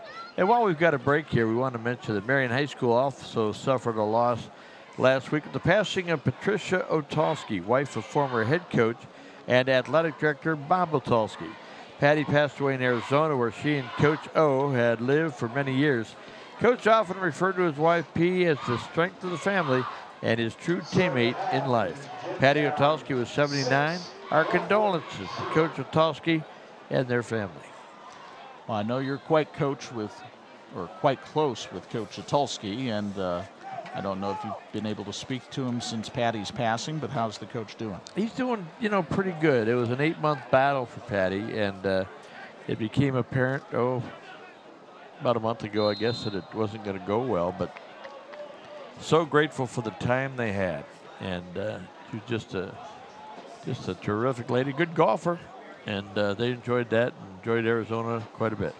On 1st and a mile from the 34, Fisher heaves it up.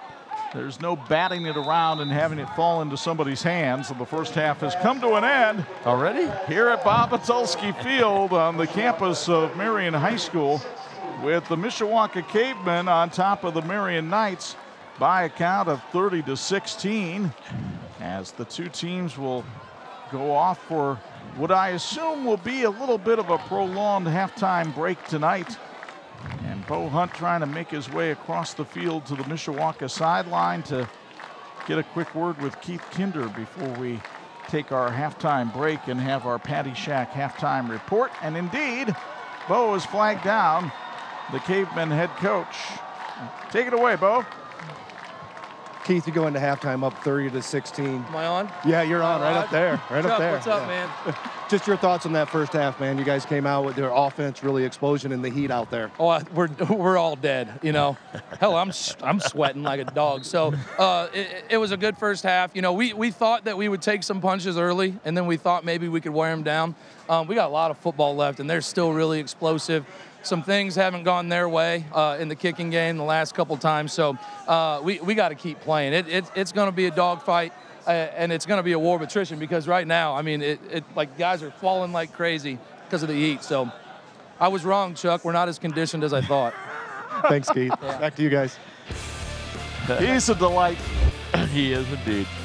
Keith Kinder, the Mishawaka head coach. No wonder he's in a good mood. The Cavemen lead it by 14 at halftime. The Patty Shack halftime report and our TCU Student Athletes of the Week are next on the 46 Game of the Week.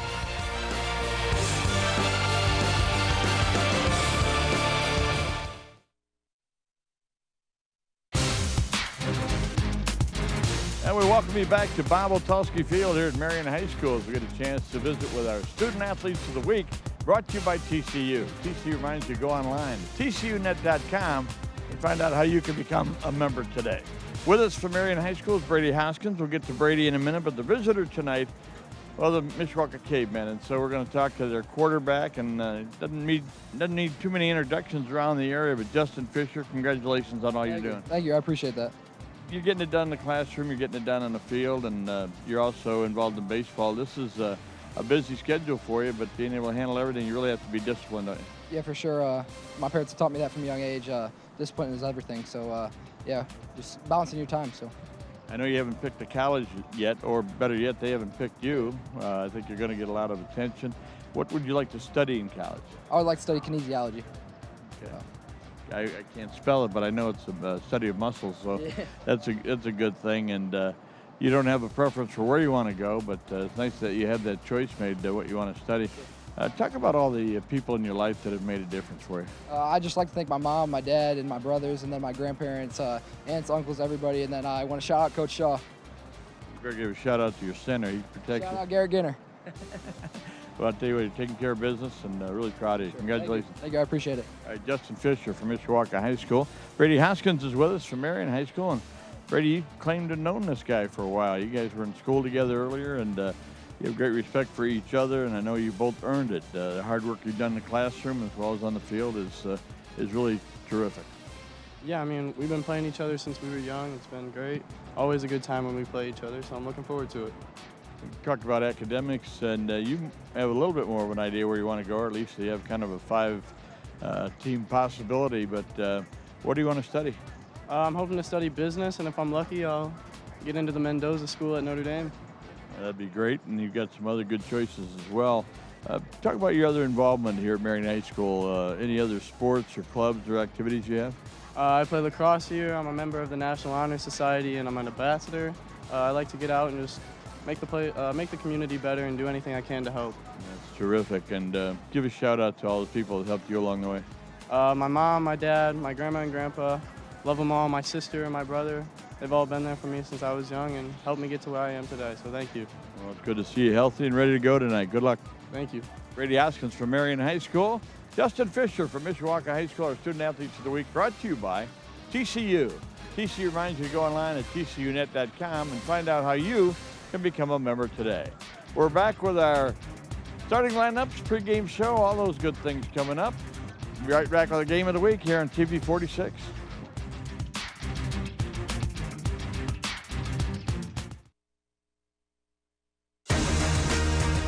This edition of the TV 46 High School Football Game of the Week being brought to you in part by the Indiana High School Athletic Association, partnering with TV 46 for over 30 years. Welcome back to the Patty Shack halftime report.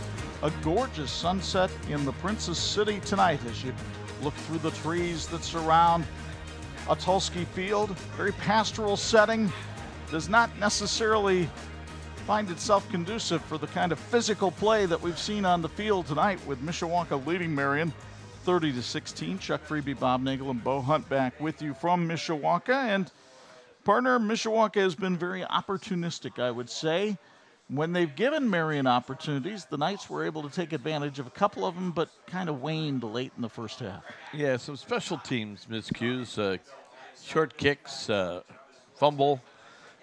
Marian didn't do a great deal wrong, but they just couldn't sustain drives and really limited. We'll see the stats in a minute, but when it came to first downs and time of possession, Mishawaka almost 2-1 in time of possession. So Mishawaka did what they needed to do, and I think I still say number one thing was keep the ball away from Atkinson for Marian, and they were able to do that. And Marian's got to find a way in that second half, whether it's on an end around or something. They got to get the ball in his hands.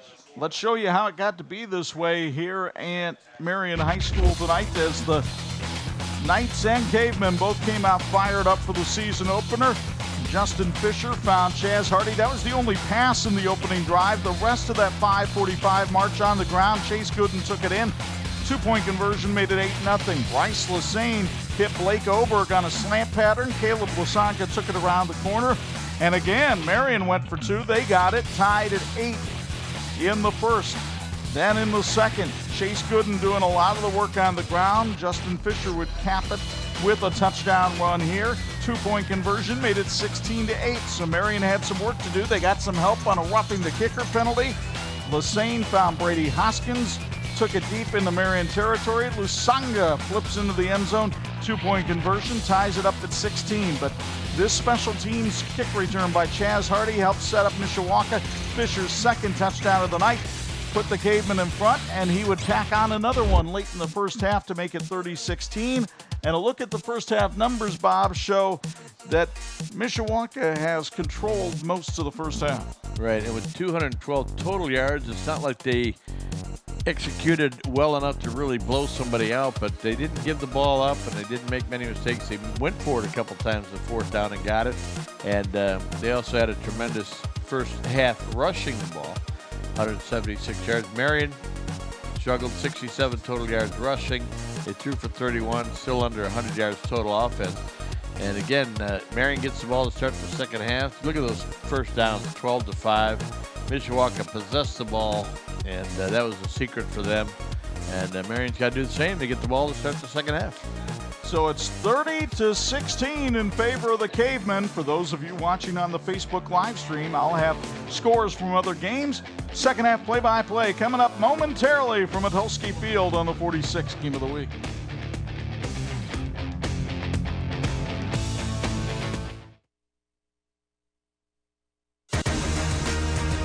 This edition of the 46th Game of the Week being brought to you in part by Crown Trophy. They're nationally known and locally owned.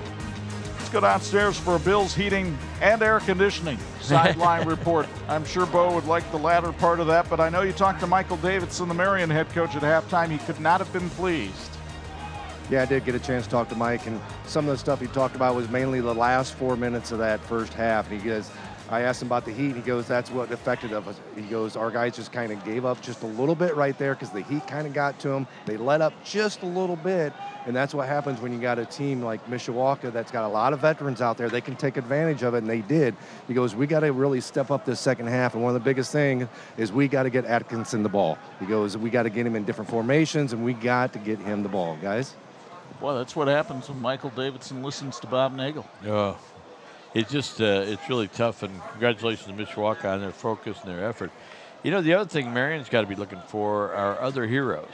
Are there other players who can catch the football? We saw a couple of different receivers, a pretty good first half, but again, Marian only threw the ball 13 times, completed just 4 for 31 yards, but boy, they had some open looks, and I'm thinking they got to have a screen pass in there somewhere involving their top receiver, so we'll see what happens. But see what Mishawaka does here. They've been a little tricky on these special teams. Give credit to Coach Sheltraw. He's put in a busy week. Well, with the sun setting here at Marian Field, I'm sure the temperature is just cooling unbelievably. You know, we started off at 88, and it's all the way down to 82 now. Yeah, I was going to run and get my jacket there at halftime, but I think I'll be okay. Connor George will do the kicking for the Mishawaka Cavemen. Caleb Lusanga is the deep man for Marian, but they have some speed on the wings. Right now, the Cavemen need to provide a football if this game is going to continue. One of the requirements. Where's Andy Griffith when you need him? So the officials retrieve one from the Mishawaka sideline, and we'll be getting going with the second half here momentarily. We'll give you a couple of score updates. We can tell you that Northwood and Jimtown now going to the fourth quarter with the Panthers on top 7-6. And Tippecanoe Valley has extended its lead over Wawasee 22-0. Here it's 30-16 Mishawaka as we start the third.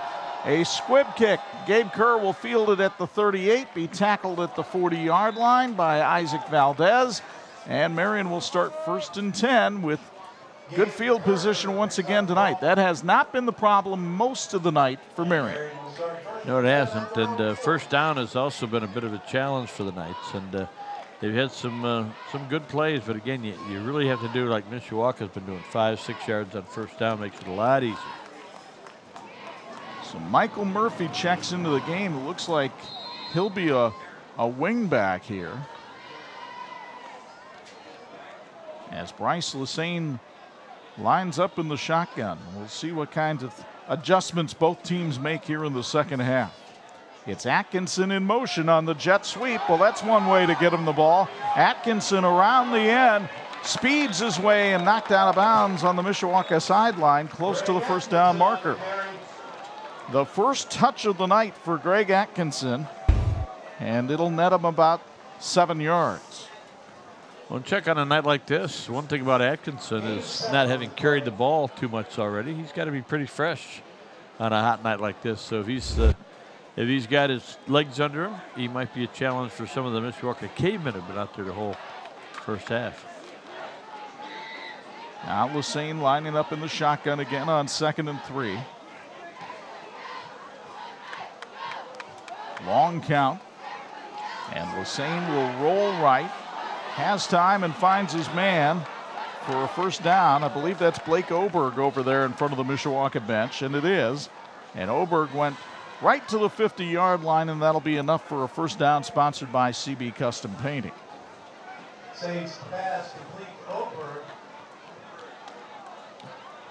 They haven't moved the change yet as the official backpedals to put that ball down on the stripe.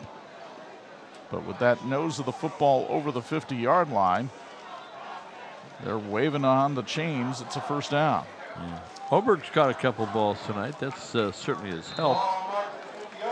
But, and there you see the point we've been making about Greg Atkinson. You combine all of his touches in 2020, and he averaged 20.7 yards every time he touched the football. So it would behoove the Knights to find ways to get it to him. They did it with a jet sweep to start the half. Oberg in motion. Lassane from the gun. Looks, fires, has his man. It's Oberg again. Only a pickup of 3 up to the 47-yard line as Gage Luga came up and hit him right away. Luga, sprinter on the Mishawaka track team, showed some closing speed there.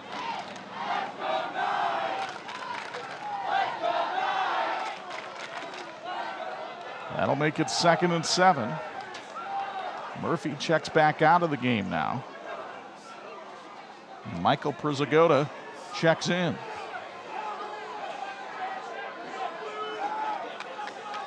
Lassane with the play clock under 10. Gives it to Caleb Lusanga, who battles his way upfield. Picks up about 4 on the play. It's Isaac Valdez, the 3-sport athlete who makes the stop, the all-conference wrestler, and also a baseball player, only a junior, comes up and makes the tackle. Marian looking at a 3rd and 3, and Bob, considering their situation in the game, I would guess that Michael Davidson's in 4-down territory here, barring a sack or a penalty. You just gotta execute. You've got a lot of 3-yard plays. Mishawaka continues to keep their safeties deep. Lassane with the play clock now at 2, finally gets off the snap. Atkinson makes the catch and is able to elude tacklers and get past the 40 and get the first down. Great effort that time by Greg Atkinson to get a first down, sponsored by CB Custom Painting.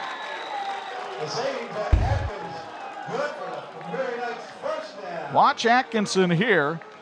Gets out of the tackle there from Colin Lutz. Also got away from Keegan Maybe before he was finally knocked down at the 38-yard line.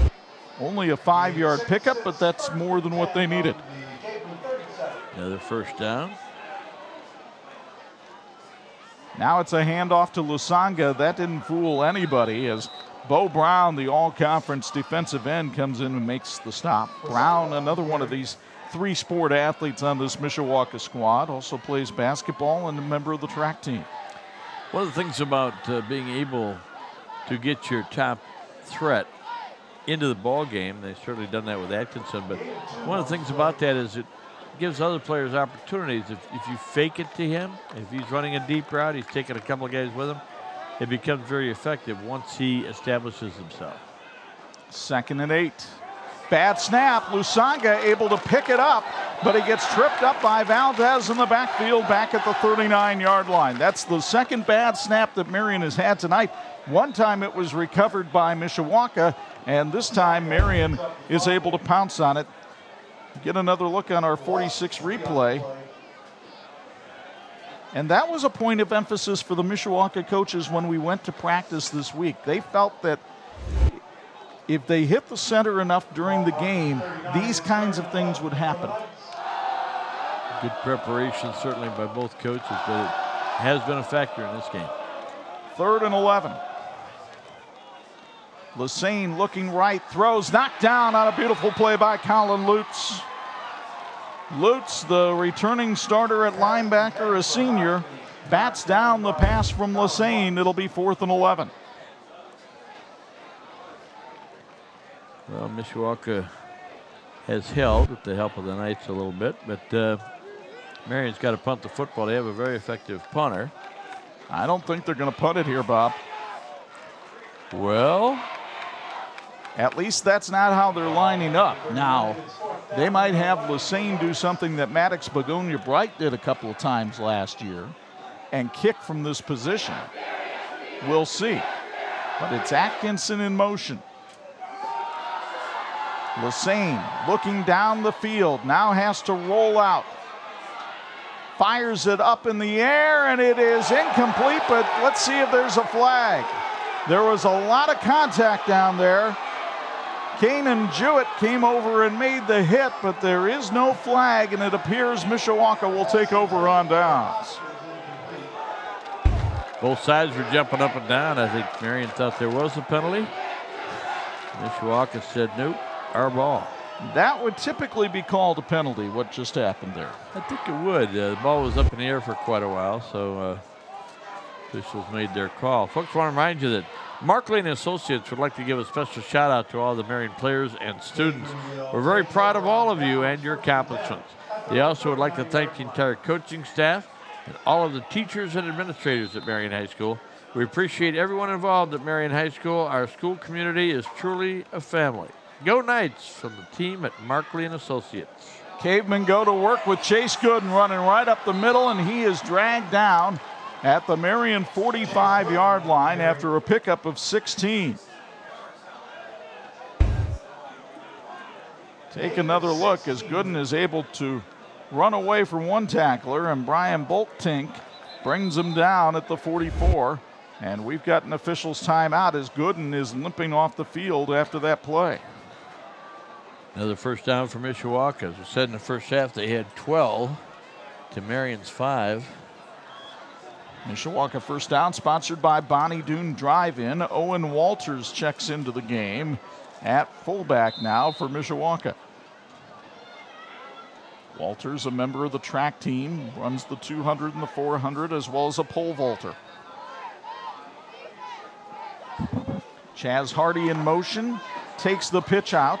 Hardy cuts it back inside and takes that ball down to the 35-yard line on a very nice pickup of 9 yards for the Mishawaka junior. Mishawaka has some speed on this team. Keith Kinder says, sure, Fisher gets a lot of the attention, and deservedly so. But with wingbacks like Hardy and Burris, you have to respect their abilities. You sure do. And again, when you look at what they also get out of Gooden, it's a full backfield, and that's what they've always had. And of course, with a guy like Fisher carrying the football, he's going to keep it a few times as well. And on 2nd and 1, he's able to convert that one for about 6 yards. And it looks like we have another injured player down on the field. This one is a Marian Knight. So is 6:29 to go here in the 3rd quarter. And Mishawaka on the march. We'll take a break. You're watching the TV 46 High School Football Game of the Week.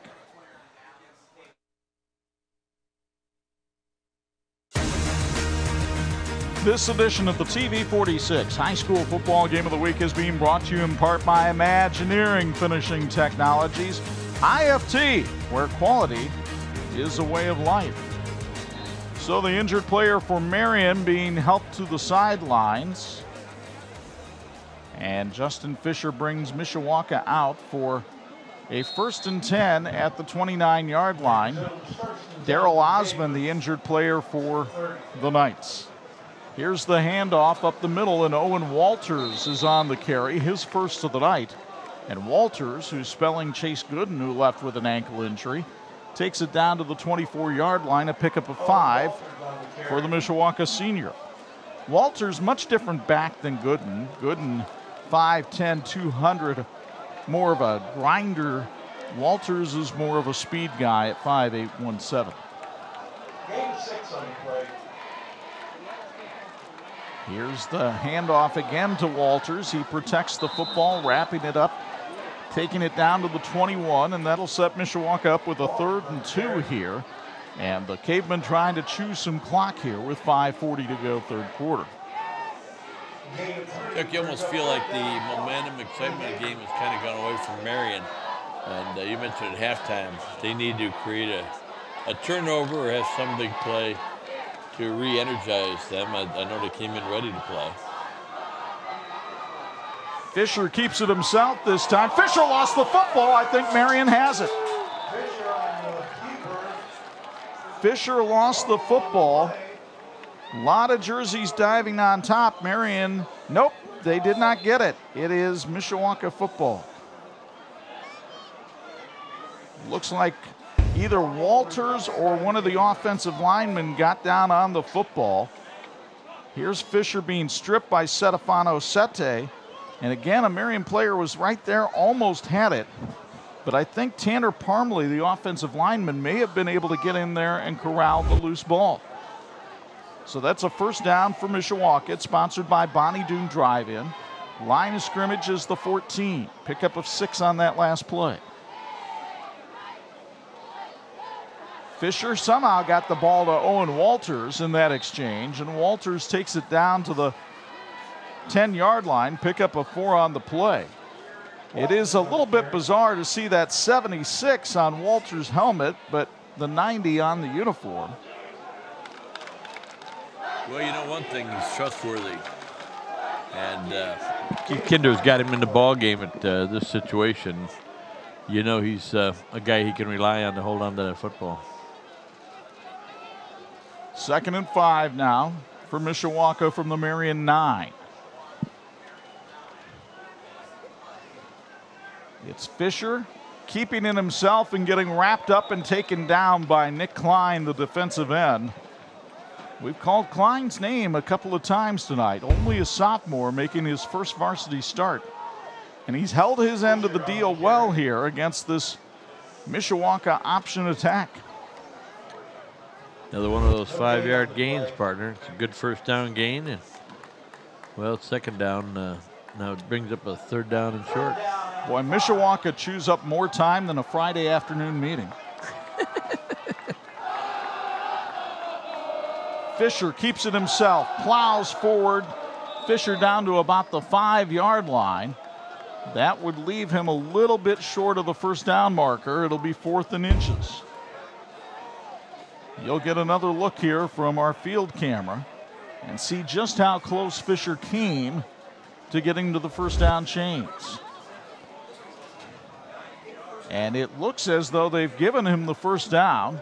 It'll be 1st and goal from there. The first down sponsored by Bonnie Doon Drive-In. Chuck, this will be the 10th play of this drive, and Mishawaka has really been successful. 12-play drive to start the game. Movement along the line of scrimmage, though, by the Cavemen will push them back 5 here. So 12-play drive to start the game, Bob. How long has this drive been? Well, they had a 14-play drive to start the second quarter, and this one is now on play number 11. That just runs clock, picks up yardage. 3 double-digit play drives for the Cavemen tonight. As you look at Michael Davidson, the 4th-year coach of Marian, signaling in his defense from the sideline. Here's a handoff. Owen Walters stood up. Did he get into the end zone? Yes, touchdown, Mishawaka. Owen Walters with his first varsity touchdown. So he takes it in from 9 yards out, and the Cavemen expand the lead to 36-16.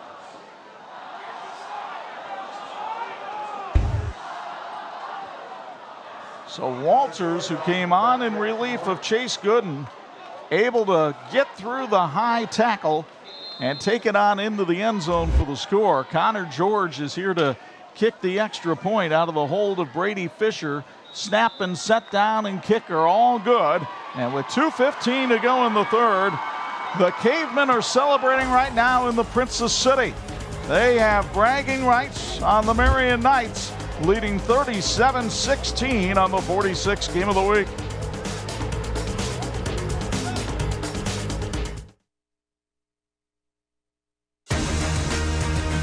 This edition of the TV 46 High School Football Game of the Week is being brought to you in part by Intera Credit Union.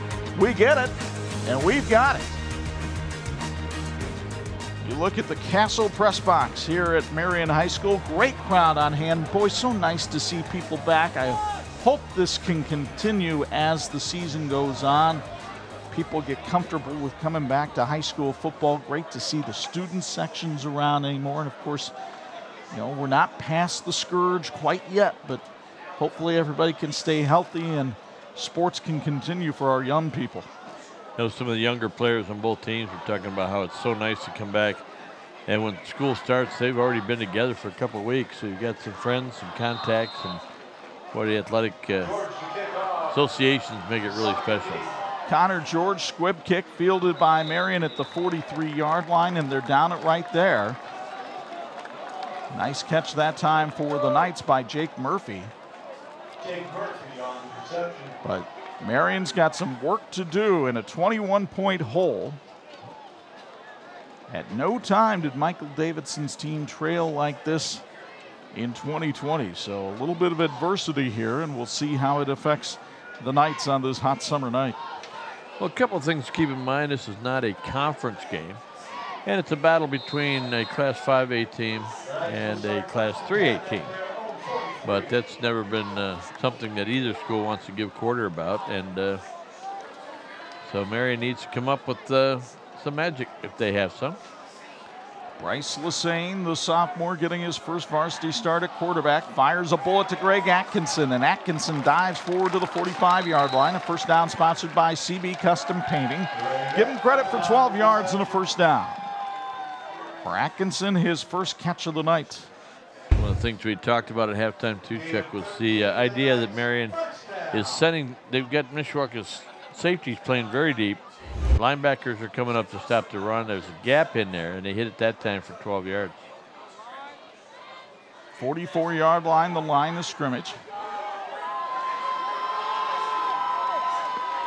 Lesane gives it off. Caleb Lasanga lost the football, got it back, but a huge loss of 12 yards on the play as Lasanga had to regroup back in Marian territory. He'll get another look on the 46 replay. It's going to affect his rushing yardage tonight. He's down to 46 total.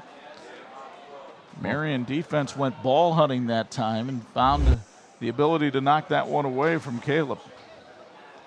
Fourth quarter score, St. Joe on top of Lakeland 27-0. Late in the fourth, Northwood leading Jimtown 7-6. Looking forward to the Jimmies next week. New Prairie now on top of LaPorte 21-14 in the second quarter. Here Bryce Lassane throws out in the flat. There's Greg Atkinson. Gets around one man, jitterbugging his way back up to the 48-yard line. A lot of effort, but really only picked up 8 yards. Brought it back to a third and manageable here maybe for Marian. It's third and about 14. But you can feel that gasp from the crowd on both sides when Atkinson gets his hands on the football. You really can. And Bryce Lassane in his second half now has completed 3 in a row. And 3 out of 4 so far. He's got 61 yards passing in the ballgame.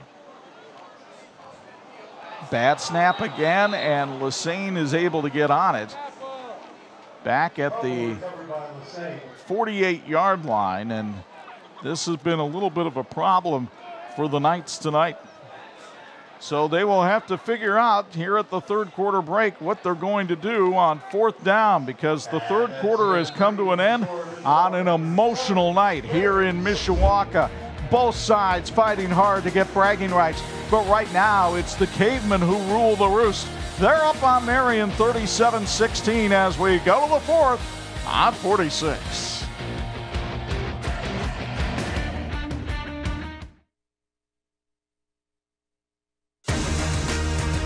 This edition of the TV 46 High School Football Game of the Week being brought to you in part by the Jordan Automotive Group. Simple, easy, stress-free. Not sure if the night's been that way for Bo Hunt down on the sidelines, but he joins us now with the Bills Heating and Air Conditioning sideline report. What has impressed you the most about both of these clubs tonight, Bo? I think with Mishawaka Cavemen, I think their defense was really stepped up tonight. You know, we knew their offense was going to be out there and be kind of one of the juggernauts in the area and really sustain drives and just kind of, push it and push it and push it and make you wear out, But this defense has really stepped up and really stymied this Marian offense. On the Marian side, I really like what their offense is doing here in the second half. They're starting to open up a little bit more, starting to get some more confidence. We knew coming in that this Marian offense was going to be a young offense, offensive line, backfield, and stuff like that, but they're starting to come together a little bit and starting to show some promise here in the second half as well, guys. Fourth down, Marian will go for it, trailing by 21, but the pass is intercepted by Milan Burris, and he's got a convoy of blockers in front of him. Burris coming down the sideline. Seti knocks him out of bounds, and we've got a late flag. Milan Burris, the junior All-State defensive back, coming through with a big interception here. And Mishawaka will have the football well in the Marian territory despite the late flag. So Burris put on a show right there, and that's what we've seen from him in practice and last year.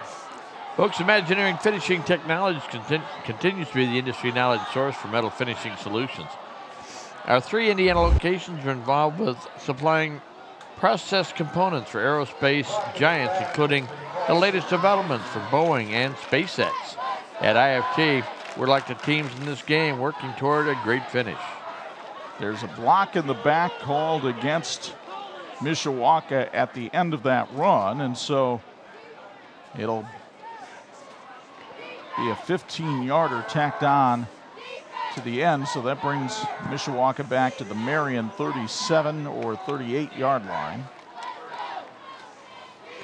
40 yards in penalties now for Mishawaka, and again, that's not a bad number if that's the way the ball game ends, but Marian has only had 11 yards in penalties.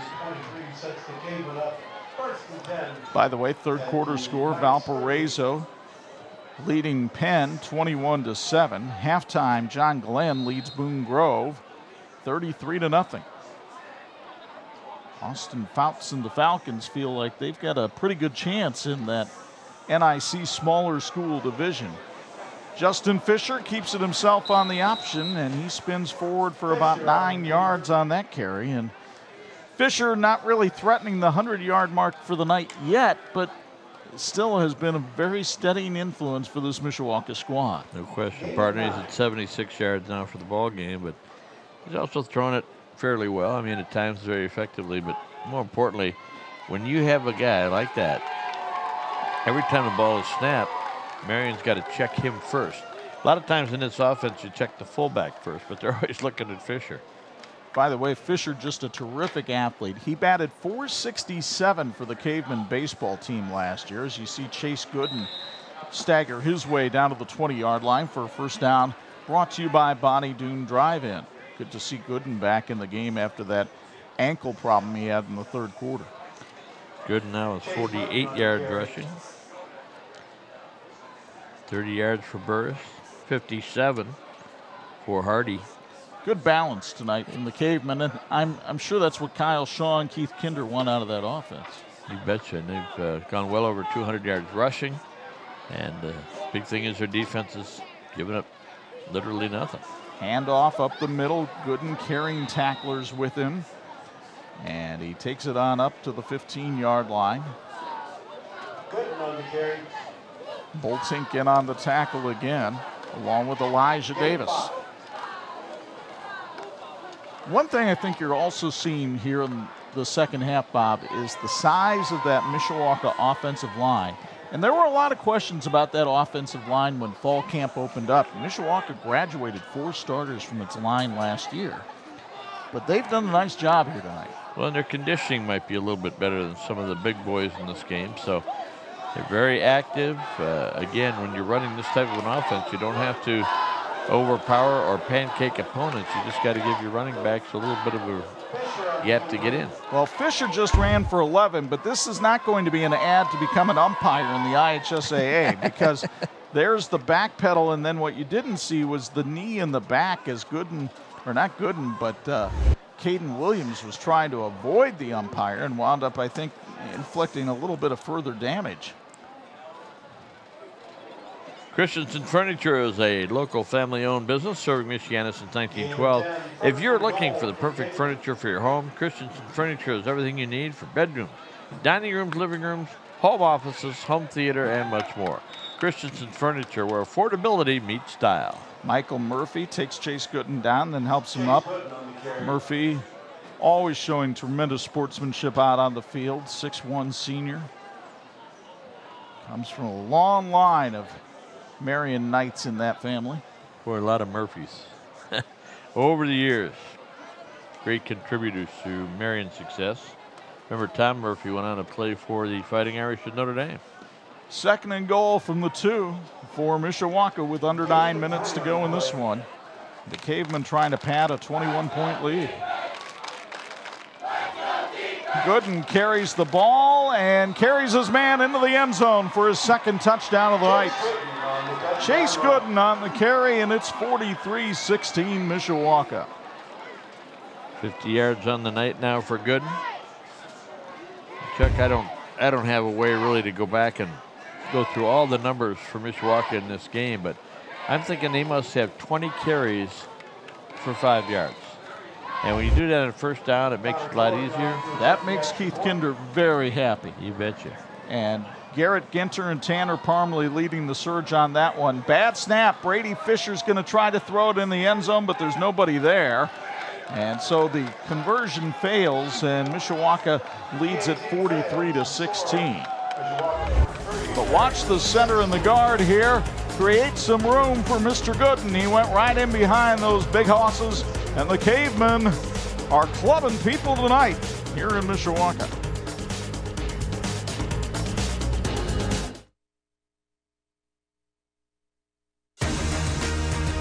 This edition of the TV 46 High School Football Game of the Week is being brought to you by TCU, Teachers Credit Union, empowering members for 90 years, federally insured by the NCUA.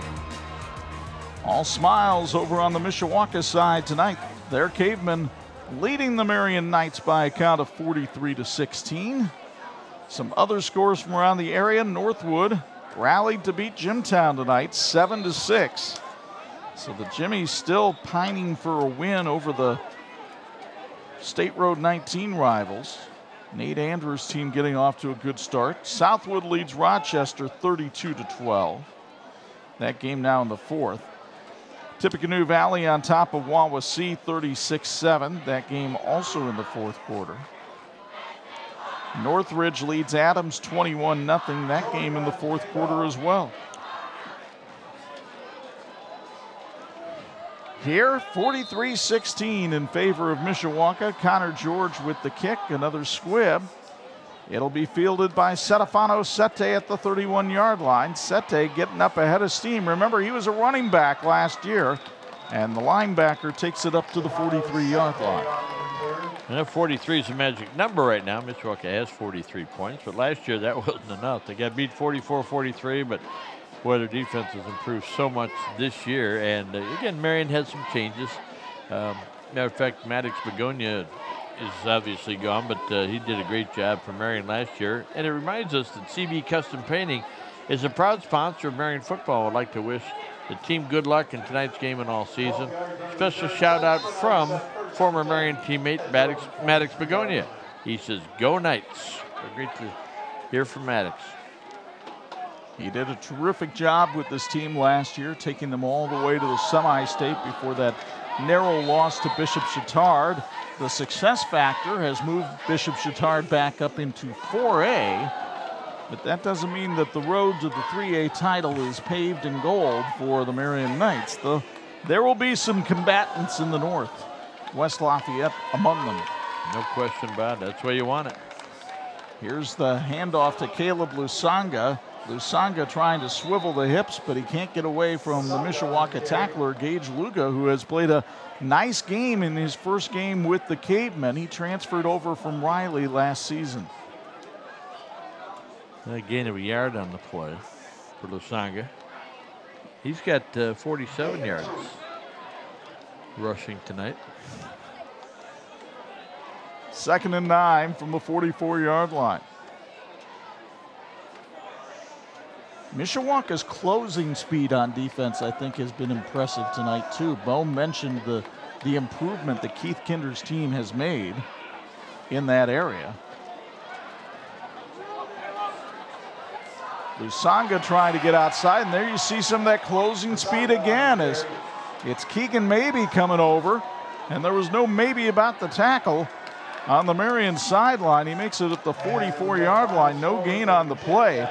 And this Mishawaka defense showed signs of improvement at the end of last year, Bob. First 5 games, they gave up almost 34 points a game. Their last 6, they held opponents to 17.7 points a game, and they've only allowed what I think will still be a potent Marian attack, 16 points tonight. No question about it. And you mentioned that they're arriving there quickly on defense. The secret is you got to know where you're going. You have responsibilities, and they're able to read those quickly and then really get in pursuit. They've done a good job. Lassane on 3rd and 9 finds Michael Murphy, but Luga upends him with an ankle tackle right at the midfield stripe, and it'll be 4th and 3 from there for Marian. Gain of 6 yards. Marian now 10 of 20 passing for the ball game for 67 yards. Elkhart has taken a 12-7 lead on Concord with about 6 minutes to play there, so a defensive struggle over at Rice Field tonight. Again, very hard-working, well-coached programs. Here's Lassane on 4th and 3, looking downfield, finds his man, and Oberg couldn't hang on. Atkinson wound up cutting in front of Oberg. I think Oberg lost a little bit of sight of the ball, couldn't corral it, and Mishawaka will take over on downs at the midfield stripe. Folks, your proud sponsor, Weaver Consultant Group, is located in Granger, Indiana. They want to wish the Marian Knights good luck tonight and all season. Check out Weaver Consultants Group on the web at WCGRP.com and see how they can help you identify solutions to help you achieve your business needs. So Justin Fisher, let's see if he comes out for this possession. He will, with 6:22 to go and a 43-16 lead. Keith Kinder not necessarily trying to take his foot off the gas, but just doesn't want a mistake here to give any sign of life. Owen Walters on the carry and a good pushback tackle by Marian that time. Jake Murphy, the sophomore, comes up and makes the hit. Walters done a nice job. Really, you'd be hard-pressed to find anybody on Mishawaka who hasn't done a nice job tonight. I think Keith Kinder's got to be delighted with what he's seen in this opener. He'll take a timeout.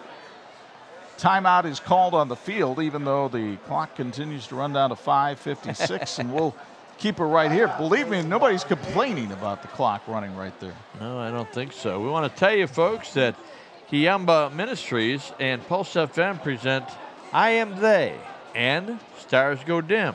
They'll be in concert next Friday, August 27th at First Baptist Church in Elkhart. Proceeds from this concert go to help building a medical center in Uganda. Get your tickets now at tickets.com. Final now, Tippecanoe Valley. Stephen Moriarty with a good team down there this year, it appears, as they beat Wawasee tonight 42-7. Goshen has a 14-10 lead on Fairfield with 9.5 minutes left. Northridge leading Adams 21-0. That game now in the fourth quarter. St. Andrews Products is celebrating over 30 years of serving corporations, high schools, and colleges, as well as the PGA Tour. We're proud to support the new American Dunes Golf Course in Grand Haven, Michigan, providing resources for the Folds of Honor mission in providing scholarships to veterans and their families. Let us help your cause. Reach us at sales@standrewscorp.com, where your expectations become our standard. Brady Fisher in at quarterback. Justin's younger brother, the sophomore, and a lot of second-teamers in there now for the Cavemen as the handoff is made that time to Xavion McBride, and the sophomore able to get back to the line of scrimmage, and that's about it. It'll be 3rd and 9 for Mishawaka from here. I saw Mike Fisher before the ball game, obviously very proud of his sons, and he said, "Hey, don't forget, I got another one." Got a way up, so that's a great association, terrific family, well representing Mishawaka High School. Brady Fisher, a sophomore, and the heir apparent, quite frankly, next year to Justin.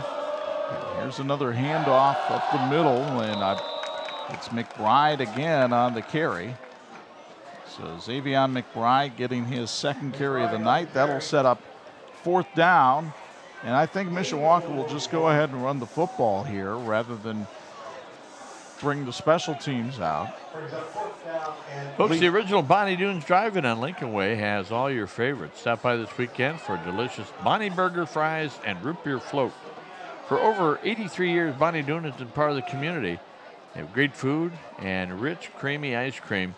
Make Bonnie Dunes a favorite for your next cool treat. When you stop by this season, they're open until October 30th. Bonnie Dune Drive-In on Lincoln Way. Now Mishawaka will take another time out with 4:32 to go. We'll remind you that we've got a doubleheader next weekend of high school football for you on both Friday and Saturday. Our Michigan game is a Thursday night contest that will air on Friday at 4 o'clock and Saturday at 11:30. Portage Central, McEnder's team with a couple of Division I players, come down to Stevensville and take on new coach Danny Thompson and the Lancers. That'll be Thursday night, airing Friday at 4, Saturday at 11:30. That's followed by our typical Friday night game, the Battle for the Cable Line Cup over at Jake Field, as the Jimtown Jimmies and Concord Minutemen meet for the 61st time. Series all knotted up at 30 apiece. Looking forward to seeing that one shown at Friday night 11, Saturday morning at 9. Of course, you can watch both of them on the live stream on Facebook and YouTube, and hopefully it won't be as sweaty as it is tonight. Both those teams, Jimtown and Concord, involved in really good games tonight. Here's a run to the outside for Mishawaka, and Jack Troyer is brought down, and Marian will take over on downs at the 46-yard line. I do stand corrected. We won't be able to live stream the Concord game next Friday night, but we will live stream the game from Lakeshore. We do it when we can. It's been a great part of our broadcast the last couple of years. So much good response from people that can't make the game and get a chance to watch the live stream. Working with the IHSA network as well. Look at that Marian huddle on the sidelines, and I think you might see a change of quarterback here for Marian, as I see Lucas Granado, the transfer from Penn, standing there in the huddle with Brett Badek. Yeah, give him a couple of snaps here. We got 4:25 left to play. And a lot of the second stringers coming in from Marian as well. Granado Pretty good basketball player as well. Had some off-season surgery. But we'll see how he does in this situation with Marian down 43-16. And Mishawaka making some wholesale personnel changes as well. Yep. Got some guys getting a hand as they go off the field, and they've richly deserved it. And so while we have a break, we want to tell you, you know what we're wishing is that Patty Shack would deliver like right now. Patty Shack is the original hand-dipped ice cream shop in Granger, featuring super premium ice cream from Chocolate Shop Ice Cream in Wisconsin. Cups and cones, milkshakes and malts, sundaes and floats, even banana splits. Check out Patty Shack. They're in Granger. Mishawaka wearing LOD on the back of their helmets this year. That stands for Lights Out Defense. That's a tribute to their former defensive coordinator, Greg Smith, who died in a tragic accident at his home this past summer, and that was one of his trademark phrases. Greg was one of those guys that just always brought a ton of energy. He was really good with those kids that might be on the borderline a little bit, might be ready to go the wrong way, and kind of directing them back. His son Mason plays on this Mishawaka team, so we want to give a shout out to the memory of Greg Smith, which lingers with this Mishawaka team all through the season as they wear that LOD sticker. Carry there for Marian, as carrying the football that time for the Knights was Joseph Boone, a freshman, 5'8", 183 pounds. Marian has a lot of freshmen in their program, I believe 30 of them in total, which is an anomaly these days, quite frankly, for high school football programs. It is, you know, and you got to be careful. You don't want to put a lot of freshmen in your lineup, because if the game goes past 10 o'clock, they're out after curfew. Here's Granado handing the ball off. This time the carry made by Jameer Mays. Mays, a sophomore running back, 5'9" and 175 pounds. And he carries it up to the 39-yard line for a first down, sponsored by CB Custom Painting. Game 7 and the Knights, touchdown. So it'll be 1st and 10 from there with 3:35 and counting to go in this one. You think what teams are going to glean from this broadcast watching Mishawaka, but, you know, we haven't seen them do, and they can do, is pass the football. Well, we saw Justin Fisher toss the ball around in practice quite a bit on Tuesday, and he has improved in that game. Lucas Granado with a nice throw here as he finds Braden Oberg, and Oberg takes the ball down near the first down marker. Let's see where they place it. Looks like it'll be right around the 29-yard line, just past the chains, and that'll be 1st and 10 for Marian. Another first down sponsored by CB Custom Painting. Marian's had a couple of first downs here. Keep in mind they only had 5 in the entire first half, so it's good to see some of the backups getting in there and doing a good job. Chuck, we got to see the younger of the Fisher brothers play a few downs tonight. Do you think Justin's job is in jeopardy? Brady will tell him it is, as Granado is incomplete there. Marian will have no time to lick its wounds. They got to turn around and play Culver Academy next week here at Atulski Field. And for Mishawaka, while the task doesn't get any easier either, Steele Stadium will be the site for quite a tussle between Mishawaka and Elkhart next week, in the last scheduled game of that rivalry for the time being. Right. Here's a handoff, and Marian has some speed going around the outside as Jakin Stewart makes the carry. Stewart, 5'9", 154 pounds sophomore. He takes it down to the 21 for a pickup of 8. Knights would like to punch it in, make this final score a little bit more respectable, trailing 43-16. I know for some of those younger guys getting in the ball game here, it's a big deal, and they get to hear their name announced on the PA system, and they'll get a chance to watch themselves a little bit on our broadcast. But it's a big step, you know. You're a youngster, you're looking for playing time, and you get a little bit tonight. Here's the handoff off the right side. Another Knight getting his carry is Stewart, his second in a row here, and he's got the first down. It's sponsored by CB Custom Painting. Got to mention that both coaches have been very classy here, certainly in the fourth quarter, but nobody's trying to embarrass anybody. They're out there playing, getting other people in, and the issue was decided probably late in the third quarter, and so you play on, you get people some snaps. Stewart, one more time. Nowhere to go this time. Good tackle that time around the ankles by Brady Hunsberger, a senior defensive lineman working with the second unit. It's a big tackle as well. St. Joe with a 27-0 shutout of Lakeland tonight. They're rolling. John Glenn with a 40-0 lead on Boone Grove. That game going to the fourth. It's impressive scoring 40 points the first time out. Here's a nice play for Marian, and they will take it down inside the 10-yard line to about the 7. That's Boone again, the freshman. And Joseph Boone at the 7-yard line. That might be good enough for the first down. Nope, it looks like he's just about a half a yard short. It'll be third down and less than a yard. And maybe time for one more play, maybe two. Lucas Granado keeps it himself on the quarterback option. He is stoned at the 3-yard line, but the clock will stop as they move the chains. And with 30 seconds left, Granado coming over by the sidelines to see if he can get one more play called here. But I think Brett Badek and the Knights are willing to call it a night. We'll see. So Marian has decided to put the ball in the pocket, and they're going to take the loss here as Mishawaka prevails over Marian tonight in this Princess City rivalry by the count of 43-16. The 10th-ranked Cavemen in Class 5A looking impressive against the 4th-ranked team in Class 3A. Stick around. We've got a lot to cover on our Mary's Match Be the Match postgame show that comes your way next on this edition of the 46 Game of the Week.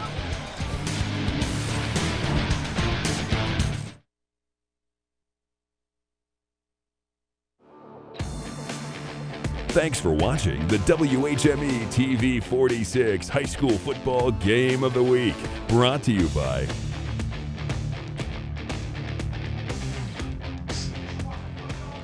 Back at Tulski Field in Mishawaka, where the Mishawaka Cavemen walked off the field with bragging rights tonight. A happy group of Cavemen fans over there as they prevail over arch rival Marian by a count of 43-16. Chuck and Bob high above the fray, and partner couldn't be more impressed with Keith Kinder's team tonight because he was worried about conditioning. He was worried about the offensive line. He was worried about how they would keep Greg Atkinson in check, and they hit all the boxes. They really did, and I tell you what, we have our player of the game coming up here in just a second, but everybody in that Mishawaka defense needs a star on their helmet. They played a terrific game, good team game, never got beat deep, which was one of the things he was talking about during the week, and well, they pounded some lumps on that Marian offensive line during the course of the game. And as I said, the offense for Mishawaka averaged about 5 yards a carry on first down. That was terrific. So a good team effort all along, but when a guy scores 3 touchdowns in a game and leads his team in rushing, he tends to be your player of the game. That's the case for the Cavemen tonight. Justin Fisher is standing by with Bo Hunt. Standing by with our player of the game, Justin Fisher. First off, very hot out here, very physical game. Just talk about your team tonight. I'm just so incredibly proud of our guys. I mean, we knew we were strong on defense. We weren't sure about offense so much, but the best thing about this is a great team win. I mean, defense holding the 2 touchdowns, and then we put up 6 on our own. That's amazing. All we could ask for. You know, last year you guys come in here, put up 43 tonight, but yet your defense, like you talked about, really stepped up. That was a big difference. The defense, I mean, they made some big plays when they had to, and we just got ballers on that side of the ball, and they just make plays when they got to. Talk about the adjustments you guys made this offseason as a team, and you're really coming together in the leadership that you seniors have shown. I mean, we've just worked together. I mean, we've become a team ever since late November after Thanksgiving break. We've been working together, and we've just been driving home that we need to run the ball and we play harder. So. Hey, thanks a lot. Congratulations. Thank you. I appreciate it. Take care. Back to you guys. Now, by no means should that little girl think that it's going to be easy for Mishawaka next week, because the Elkhart Lions, who beat Concord tonight by a count of 12-7, come calling at Steele Stadium, and Josh Shattuck's team has already shown it's got a pretty good defense. Marian turns around. they got time to get this season back on track and take on Culver Academy next week. No question. They certainly underlined some things that they need to get better at, which is what you want in that first game. And you think about next week, we're going to be up at Lakeshore on Thursday, but the game between Jimtown and Concord is going to feature two teams that got beat tonight, and yet they're two teams with quality performers. It's going to be interesting to see how those teams rebound. Boy, if you're looking for a turning point in tonight's game, it was provided by special teams. Now, Mishawaka had a couple of special team snafus that Marian exploited early in the first half, but with the game tied at 16, Marian decided to kick it deep, about the only time somebody did kick it deep tonight. And Mishawaka's Chaz Hardy was able to take advantage. They worked on middle return all day Tuesday. Here was middle return. They executed beautifully. Hardy took it down to the 45. Caveman cashed it in from then on the short field. And Mishawaka never trailed in this football game, and they were never even tied after that as they went on to this very impressive 43-16 win. Yeah, first drive of the second half from Marian, they really needed to get on the board. They needed to get points. It didn't happen. And again, credit Mishawaka's defense. And boy, what a way to start our season. A couple of really good programs. Good to be back with you and with Bo, and good to be back with all of you as well. Looking forward to a double dip next week, but our thanks to our TV 46 crew. Dean Korsbo just about came with building like you did. Tony Beltran, I almost didn't recognize him, half the man he used to be. And our usual cast of characters that bring so much energy and passion to our work each and every Friday night. A reminder, double dip next week. We're in Michigan Thursday night for the live stream, Friday 4 o'clock. Saturday morning at 11:30, Portage Central taking on Lakeshore, the debut of Danny Thompson as the Lancer coach. And then next Friday night, 11 p.m. and Saturday morning at 9, the battle for the Cable Line Cup as Jimtown goes to Concord for the 61st renewal of that rivalry. Now for my partners, the Hall of Famers Bob Nickel and Bo Hunt, it's Chuck Freeby. Once again, the final. Mishawaka 43, Marian 16. So long from the Princess City.